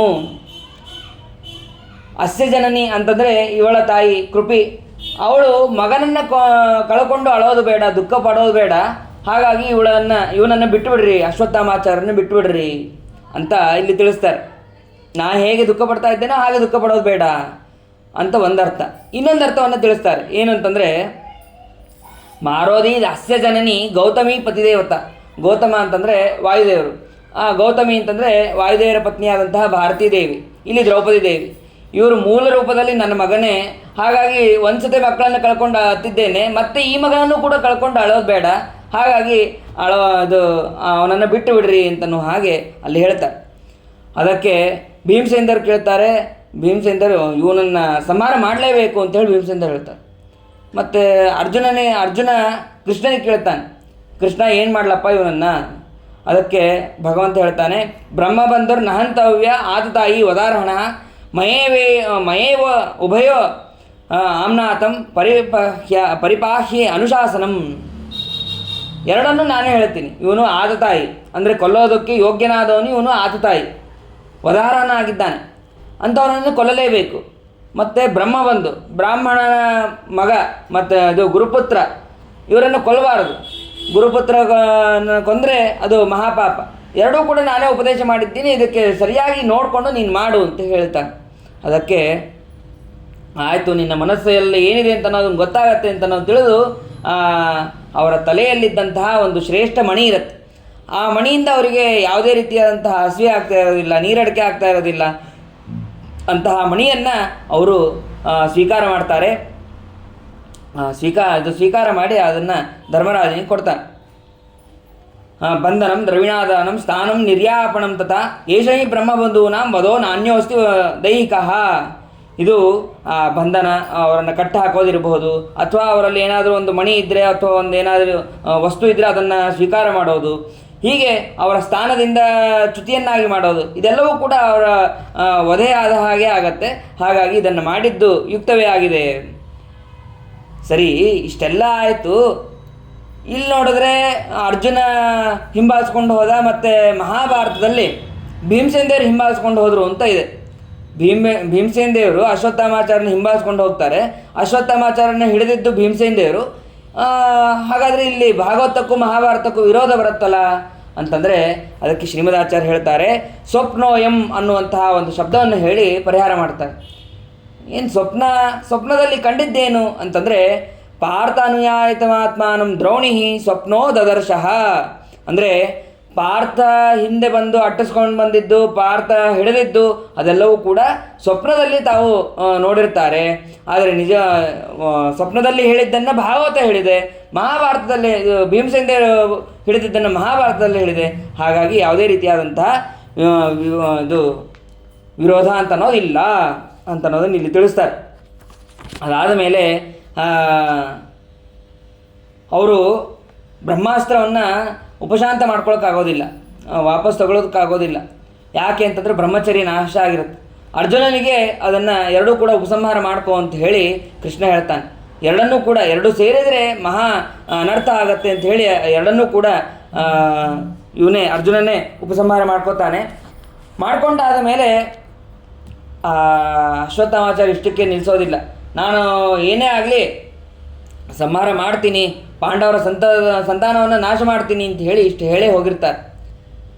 ಕೊನೆಗೆ ಆಯಿತು, ಕೃಷ್ಣ ಪರಮಾತ್ಮ ನಾನು ಇನ್ನು ದ್ವಾರಕಾಪಟ್ಟಣಕ್ಕೆ ಹೋಗ್ತೀನಿ, ಭಾಳ ದಿವಸ ಆಯಿತು ಅಲ್ಲಿಗೆ ಹೋಗಲಾರ್ದೆ ಅಂತೇಳಿ ಅವನು ಹೊರಟಿರ್ತಾನೆ. ಹೊರಟಾಗ ಹಿಂದಿನಿಂದ ಜೋರಾದಂತಹ ಧ್ವನಿ ಕೇಳಿಸುತ್ತೆ, ಕೃಷ್ಣ ರಕ್ಷಣೆ ಮಾಡು, ಕೃಷ್ಣ ರಕ್ಷಣೆ ಮಾಡು ಅಂತೇಳಿ. ಪಾಯಿ ಪಾಯಿ ಮಹಾಭಾವೋ ದೇವದೇವ ಜಗತ್ಪತೆ ನಾಣ್ಯಂ ತದಭಯಂ ಪಶ್ಯೆ ಯತ್ರ ಮೃತ್ಯು ಪರಸ್ಪರಂ ಅಭಿದ್ರವತಿ ಮಾಮೀಶ ಶರಸ್ತಪ್ತಾಯಸೇ ವಿಭೋ ಕಾಮಂ ದಹತು ಮಾಂನಾಥ ಮಾಮೇ ಗರ್ಭೋ ನಿಪಾತ್ಯತಾಂ. ಪಾಯಿ ಪಾಯಿ ಮಹಾಭಾವೋ, ರಕ್ಷಣೆ ಮಾಡು, ನನ್ನನ್ನು ರಕ್ಷಣೆ ಮಾಡು. ಯಾವುದೋ ಒಂದು ತೇಜಸ್ಸು ನನ್ನನ್ನು ಸುಡ್ತಾ ಇದೆ, ಸುಡೋದಕ್ಕೆ ಬಂದಿದೆ, ಅದನ್ನು ರಕ್ಷಣೆ ಮಾಡು. ನಾನು ಸಂಹಾರ ಆದರೂ ಪರವಾಗಿಲ್ಲ, ನಾನು ಹೋದರೂ ಪರವಾಗಿಲ್ಲ, ಮರಣ ಹೊಂದಿದ್ರೂ ಪರವಾಗಿಲ್ಲ, ಆದರೆ ನನ್ನ ಹೊಟ್ಟೆಯಲ್ಲಿರುವಂತಹ ಈ ಗರ್ಭ ಅದನ್ನು ರಕ್ಷಣೆ ಮಾಡು, ನನ್ನ ಗರ್ಭವನ್ನು ರಕ್ಷಣೆ ಮಾಡು. ಕಾಮಂ ದಹತು ಮಾಂನಾಥ, ನನ್ನನ್ನು ಬೇಕಾದ್ರೆ ತೇಜಸ್ಸು ಸುಡಲಿ, ಆದರೆ ನನ್ನ ಗರ್ಭವನ್ನು ಸುಡೋದು ಬೇಡ, ಅದನ್ನು ರಕ್ಷಣೆ ಮಾಡು ಅಂತ ಹೇಳಿ ಪ್ರಾರ್ಥನೆ ಮಾಡ್ತಾ ಇದ್ದಾರೆ. ಇದಕ್ಕೆ ಕಾಮಂ ದಹತು ಮಾಂನಾಥ ಮಾಮೇ ಗರ್ಭೋ ನಿಪಾತ್ಯತ ಅಂತ ಅನ್ನೋದಕ್ಕೆ ಇನ್ನೊಂದು ಅರ್ಥವನ್ನು ಮಾಡ್ತಾರೆ. ಮೇ ಗರ್ಭ, ಇದು ನನ್ನ ಗರ್ಭ ಅಲ್ಲ, ನಿನ್ನ ಗರ್ಭ. ಹೇಗೆ ಅಂತಂದರೆ ಅಹೇತ್ವಾದ ಅಹಂ ನಾಮ. ಅಹ ಅಂತಂದರೆ ಭಗವಂತ ಅಂತ ಅರ್ಥ. ಅಹಂ ಅಹಂ ಅಂಥೇಳಿ ನಾವು ಹೇಳ್ತಾ ಇರ್ತೀವಿ, ಆದರೆ ಅಹ ಅನ್ನೋ ಶಬ್ದಕ್ಕೆ ಭಗವಂತ ಅನ್ನುವಂತಹ ಅರ್ಥ ಇದೆ, ಉಪನಿಷತ್ತಿನಲ್ಲಿ ಬರುತ್ತೆ. ಅಂತಹ ಅಹ ಅದರ ಶಬ್ದನೇ ಯಾವುದು ಮೇ ಅಂತ ಅನ್ನೋದು. ಇದು ಮೇ ಗರ್ಭ, ಇದು ನಿನ್ನ ಗರ್ಭ, ಈ ನಿನ್ನ ಗರ್ಭವನ್ನು ನೀನೇ ರಕ್ಷಣೆ ಮಾಡು ಅಂತ ಹೇಳಿ ಹೀಗೆ ಪ್ರಾರ್ಥನೆ ಮಾಡ್ತಾ ಇದ್ದಾಳೆ ಅಂತ ಅನ್ನೋದನ್ನು ತಿಳಿಸ್ತಾರೆ. ಅದಾದ ಮೇಲೆ ಭಗವಂತ ಅಲ್ಲಿ ಪ್ರವೇಶ ಮಾಡಿ, ಗರ್ಭದಲ್ಲಿ ಪ್ರವೇಶ ಮಾಡಿ, ಯಾರಿಗೂ ಸಾಧ್ಯ ಇಲ್ಲ, ಯಾರ್ಯಾರಿಗೂ ಸಾಧ್ಯ ಇಲ್ಲ. ಗರ್ಭದಲ್ಲಿ ಇದ್ದಂತಹ ಮಗುವಿನ ಗರ್ಭನೇ, ಆ ಗರ್ಭಚೀಲನೇ ಭಾಳ ಅಂದರೆ ಭಾಳ ಸೂಕ್ಷ್ಮವಾಗಿರುತ್ತೆ. ಅದಕ್ಕೇನಾದರೂ ಒಂದು ಚೂರು ಸೂಜಿನೋ ಅಥವಾ ಒಂದು ಚೂರು ನೀರು ಜಾಸ್ತಿ ಆಯಿತು ಅಂತಂದರೆ ತಡ್ಕೊಳಕ್ಕಾಗೋದಿಲ್ಲ. ಅಂತಹ ಗರ್ಭಕೋಶದಲ್ಲಿ ಭಗವಂತನ ಬಿಟ್ಟು ಬೇರೆ ಯಾರೂ ಕೂಡ ಪ್ರವೇಶ ಮಾಡೋಕ್ಕಾಗೋದಿಲ್ಲ. ಅಂತಹ ಭಗವಂತ ಪ್ರವೇಶ ಮಾಡಿ ಆ ಮಗುವನ್ನು ಕೂಡ ರಕ್ಷಣೆ ಮಾಡ್ತಾನೆ. ರಕ್ಷಣೆ ಮಾಡಿದ ಮೇಲೆ ಅದು ಮುಂದೆ ಆ ಮಗು ಗರ್ಭದಿಂದ ಹೊರಗೆ ಬಂದ ಮೇಲೆ ಮತ್ತೆ ಮರಣವನ್ನು ಹೊಂದಿ ಮತ್ತೆ ಪುನರ್ಜನ್ಮವನ್ನು ಪಡೀತದೆ ಅಂತ ಅನ್ನೋದನ್ನು ಭಾಗವತದಲ್ಲಿ ತಿಳಿಸ್ತಾರೆ. ಅಂದರೆ ಆ ಬ್ರಹ್ಮಾಸ್ತ್ರಕ್ಕೂ ಒಂದು ಶಕ್ತಿ ಇದೆ, ಅದನ್ನು ತೋರಿಸ್ಬೇಕಾಗಿತ್ತು ಅಂತ ಅನ್ನೋದನ್ನು ಗರ್ಭದಲ್ಲಿ ಮೊದಲು ರಕ್ಷಣೆ ಮಾಡ್ದ, ಅದಾದ ಮೇಲೆ ಗರ್ಭದಿಂದ ಬಂದ ಮೇಲೆ ಮತ್ತೆ ರಕ್ಷಣೆ ಮಾಡ್ದ ಅಂತ ಅನ್ನೋದನ್ನು ಕೂಡ ಅಲ್ಲಿ ತಿಳಿಸ್ತಾರೆ. ಆಮೇಲೆ ಕುಂತಿ ಸ್ತೋತ್ರ ಮಾಡ್ತಾಳೆ. ಕೃಷ್ಣಾಯ ವಾಸುದೇವಾಯ ದೇವಕೀ ನಂದನಾಯ ಚ ನಂದಗೋಪಕುಮಾರಾಯ ಗೋವಿಂದಾಯ ನಮೋ ನಮಃ ಅದ್ಭುತವಾದಂತಹ ಸ್ತೋತ್ರವನ್ನು ಮಾಡ್ತಾಳೆ. ನೀನು ಒಂದೇ ಸಲ ರಕ್ಷಣೆ ಮಾಡಿದ್ದೆಲ್ಲ ನನಗೆ ನಮ್ಮ ವಂಶದ ಮೇಲೆ ಎಷ್ಟು ಅನುಗ್ರಹ ಅಂತಂದರೆ ನಿನಗೆ ಅನೇಕ ರೀತಿಯಿಂದ ಅನುಗ್ರಹ ಇದೆ. ನಾವು ಹುಟ್ಟಿದಾಗಿಂದ ಹಿಡಿದು ನಮ್ಮ ಮಕ್ಕಳು ಹುಟ್ಟಿದಾಗಿಂದ ಹಿಡಿದು ಇಲ್ಲಿ ತನಕನೂ ಕೂಡ ಈಗಲೂ ಕೂಡ ರಕ್ಷಣೆ ಮಾಡ್ತಾ ಇರೋ ನೀನೊಬ್ಬನೇ. ವಿಷಾನ್ ಮಹಾಗ್ನೇ ಪುರುಷಾದಂಶನಾದ ಅಸತ್ಸಭಾಯ ವನವಾಸ ಕೃತೃತಃ ಮೃದೇನೇಕ ಮಹಾರಥಾಸ್ತ್ರತೋ ದ್ರೋಣೇಸ್ತ್ರತಶ್ಚಾಸ್ಮ ಹರೇ ವಿರಕ್ಷಿತಾ ಅಂತನ್ನುವಂತೆ ಕುಂತಿ ಸ್ತೋತ್ರವನ್ನು ಮಾಡ್ತಾಳೆ. ಏನಂತಂದರೆ ವಿಷದಿಂದ ರಕ್ಷಣೆ ಮಾಡಿದ್ದಿ, ಮತ್ತು ಪಾಂಡವರು ಬಾಲಕರಾಗಿದ್ದಾಗ ವಿಷವನ್ನು ಕೊಡ್ತಾರೆ, ಅವಾಗ ರಕ್ಷಣೆ ಮಾಡಿದವನು ನಿನ್ನೆ. ಭೀಮಸೇನ ದೇವರು ಅದನ್ನು ಪಾನ ಮಾಡ್ತಾರೆ, ಆದರೆ ಭೀಮಸೇನ ದೇವರಿಗೆ ಪಾನ ಮಾಡೋದಕ್ಕೆ ಪ್ರಚೋದನೆ ಮಾಡಿದ್ದೇ ನೀನು. ಮತ್ತು ಅಗ್ನಿಯಿಂದ ರಕ್ಷಣೆ ಮಾಡಿದ್ದಿ. ಮತ್ತು ಅನೇಕ ದುಷ್ಟ ಜನ ಸಭೆ, ಆ ದುರ್ಯೋಧನರ ಸಭೆ ಅಂತಂದ್ರೆ ಅದು ದುಷ್ಟ ಜನ ಸಭೆ, ಅಸತ್ ಸಭೆ, ಅಂತಹ ಅಸತ್ ಸಭೆಯಲ್ಲೂ ಕೂಡ ನೀನು ರಕ್ಷಣೆ ಮಾಡಿದ್ದಿ. ಮತ್ತು ವನವಾಸ, ಆ ವನವಾಸ ವನ ಅಂತಂದರೆ ಕಷ್ಟ, ಅಂತಹ ವನವಾಸದಲ್ಲೂ ಕೂಡ ನೀನು ಸುಖವಾಗಿ ಇರುವ ಹಾಗೆ ನೀನು ಮಾಡಿದ್ದಿ. ಆ ವನವಾಸದಲ್ಲೂ ಕೂಡ ಕಷ್ಟಗಳು ಬರದೇ ಇದ್ದ ಹಾಗೆ ಮಾಡಿದ್ದಿ. ಮತ್ತು ಅಷ್ಟೇ ಅಲ್ಲ, ಮೃದೇನೇಕ ಮಹಾರಥಾಸ್ತ್ರತು, ಏನು ಯುದ್ಧ 18 ದಿನದ ಯುದ್ಧ ಅಂತಂದರೆ ಏನು ಸುಮ್ಮನೆನಾ? ಅದರಲ್ಲಿ ಪಾಂಡವರು ಗೆಲ್ಲಬೇಕು ಅಂತ ಅನ್ನೋದೇನಿತ್ತು, ಕೌರವರನ್ನು ಬೇಕಾದ್ರೆ ಗೆಲ್ಲಿಸ್ಬೋದಾಗಿತ್ತು. ಆದರೆ ನಿನ್ನ ಸಂಕಲ್ಪ, ನಿನ್ನ ಇಚ್ಛೆ, ಪಾಂಡವರನ್ನು ರಕ್ಷಣೆ ಮಾಡಬೇಕು ಅಂತ ಅನ್ನೋದು ನಿನ್ನ ಸಂಕಲ್ಪ, ನಿನ್ನ ಇಚ್ಛೆ. ಅಂತಹ ಯುದ್ಧದಲ್ಲಿ ಅತಿರಥರು, ಮಹಾರಥರು, ದ್ರೋಣಾಚಾರ್ಯರು, ಭೀಷ್ಮಾಚಾರ್ಯರು ಅವರೆಲ್ಲರೂ ಕೂಡ ಮಹಾ ಸಾಮರ್ಥ್ಯವುಳ್ಳವರು. ಅಂಥವರಿಂದಲೂ ಕೂಡ ಈ ಪಾಂಡವರನ್ನು ಮತ್ತು ನಮ್ಮ ವಂಶದ ಮೇಲೆ ಅಷ್ಟು ಅನುಗ್ರಹವನ್ನು ಮಾಡ್ತಾ ಇದ್ದೀನಿ ನೀನು ಅಂತೇಳಿ. ಸರಿ, ಇಷ್ಟ ಆಯಿತು. ಇಷ್ಟೇ ಅಲ್ಲ, ದ್ರೋಣ್ಯಸ್ತ್ರತಶ್ಚಾಸ್ಮ ಹರೇ ವಿರಕ್ಷಿತಾ, ಈಗಲೂ ಕೂಡ ದ್ರೋಣಾಚಾರ್ಯರ ಮಕ್ಕಳಾದಂತಹ ಅಶ್ವತ್ಥಾಮಾಚಾರ್ಯ ಬಿಟ್ಟಂತಹ ಬಾಣ, ಆ ಬಾಣದಿಂದ ಬ್ರಹ್ಮಾಸ್ತ್ರ, ಅದರಿಂದಲೂ ಕೂಡ ಈಗ ರಕ್ಷಣೆ ಮಾಡಿದ್ದಿ ಅಂತ ಹೇಳಿ ಕುಂತಿ ಸ್ತೋತ್ರವನ್ನು ಮಾಡ್ತಾಳೆ. ಅದಾದ ಮೇಲೆ ವಿಪದಸ್ಸಂತನ ಶಾಶ್ವತ ತತ್ರ ಜಗತ್ಪತೆ ಭವತೋ ದರ್ಶನಂ ಯಸ್ಯಾದ ಅಪನೋರ್ಭವ ದರ್ಶನಂ. ನನಗೆ ಕಷ್ಟಗಳೇ ಬರಲಪ್ಪ. ಯಾಕೆ ಅಂತಂದರೆ ಕಷ್ಟಗಳು ನಾವು ಹೇಳ್ತೀವಲ್ಲ, ಕಷ್ಟ ಬಂದಾಗ ವೆಂಕಟರಮಣ, ಸಂಕಟ ಬಂದಾಗ ವೆಂಕಟರಮಣ ಅಂತ ಹೆಂಗೆ ಹೇಳ್ತೀವೋ ಹಾಗೆ ಕಷ್ಟ ಬಂದಾಗ ನಿನ್ನ ಸ್ಮರಣೆ ಬರುತ್ತೆ. ನಿನ್ನ ಸ್ಮರಣೆ ಬರುತ್ತೆ ಅಂತಂದರೆ ನನಗೆ ಕಷ್ಟಗಳೇ ಬರ್ತಾ ಇರಲಿ, ಮೇಲಿಂದ ಮೇಲೆ ಕಷ್ಟಗಳೇ ಬರ್ತಾ ಇರಲಿ ಹಾಗೆ ಅಂತ ಹೇಳಿ ಅವಳು ಪ್ರಾರ್ಥನೆಯನ್ನು ಮಾಡ್ತಾಳೆ. ಯಾರೂ ಕೂಡ ಈ ಥರ ಪ್ರಾರ್ಥನೆ ಮಾಡೋದಕ್ಕೆ ಸಾಧ್ಯನೇ ಇಲ್ಲ. ನಾವೆಲ್ಲ ಸುಖಮೇವ ಮೇಸ್ಯ ದುಃಖ ಮನಃಗಪಿ ಮಹಾಭೂತ್ ಅಂತಲೇ ಹೇಳ್ತಾ ಇರ್ತೀವಿ. ದುಃಖ ಯಾವಾಗಲೂ ಆಗೋದು ಬೇಡ, ಸುಖವೇ ಆಗಲಿ ಅಂತ ಹೇಳ್ತಾ ಇರ್ತೀವಿ. ಆದರೆ ಕುಂತಿಯನ್ನು ನೋಡಿ ನಾವು ಅದನ್ನು ತಿಳ್ಕೋಬೇಕು. ಭಗವಂತನ ನಾಮಸ್ಮರಣೆ ಬರುವಂತಹ ಕಷ್ಟಗಳು ಬರಲಿ, ಮತ್ತು ಕಷ್ಟಗಳು ಬಂದಿದೆ ಅಂತೇಳಿ ಅವನನ್ನು ಬೈತಾ ಕೊಡಬಾರ್ದು, ಅದು ಕೂಡ ಮತ್ತೆ ಪಾಪಕ್ಕೆ ಗುರಿ ಆಗ್ತೀವಿ. ಅಂತಹ ಭಗವಂತನನ್ನು ವಿಶಿಷ್ಟವಾಗಿ ಸ್ತೋತ್ರವನ್ನು ಮಾಡ್ತಾಳೆ. ಅದಾದ ಮೇಲೆ ಭೀಷ್ಮಾಚಾರ್ಯರಿಂದ ಉಪದೇಶ ಮಾಡಿಸ್ತಾನೆ ಧರ್ಮರಾಜನಿಗೆ. ಅದನ್ನು ನಾಳೆ ದಿನ ತಿಳಿಯೋಣ ಅಂತ ಹೇಳ್ತಾ ಇನ್ನೆರಡು ಮಾತನ್ನು ಮುಗಿಸ್ತೇನೆ. ಹರೇ ನಮಃ. ಶ್ರೀಕೃಷ್ಣ ಅರ್ಪಣಮಸ್ತು. ಅನೇನ ಭಾವೇತ್ ಪುಣ್ಯಂ ತದಾ ಆಪ್ನೋತು ಗುರುರ್ಮಮ.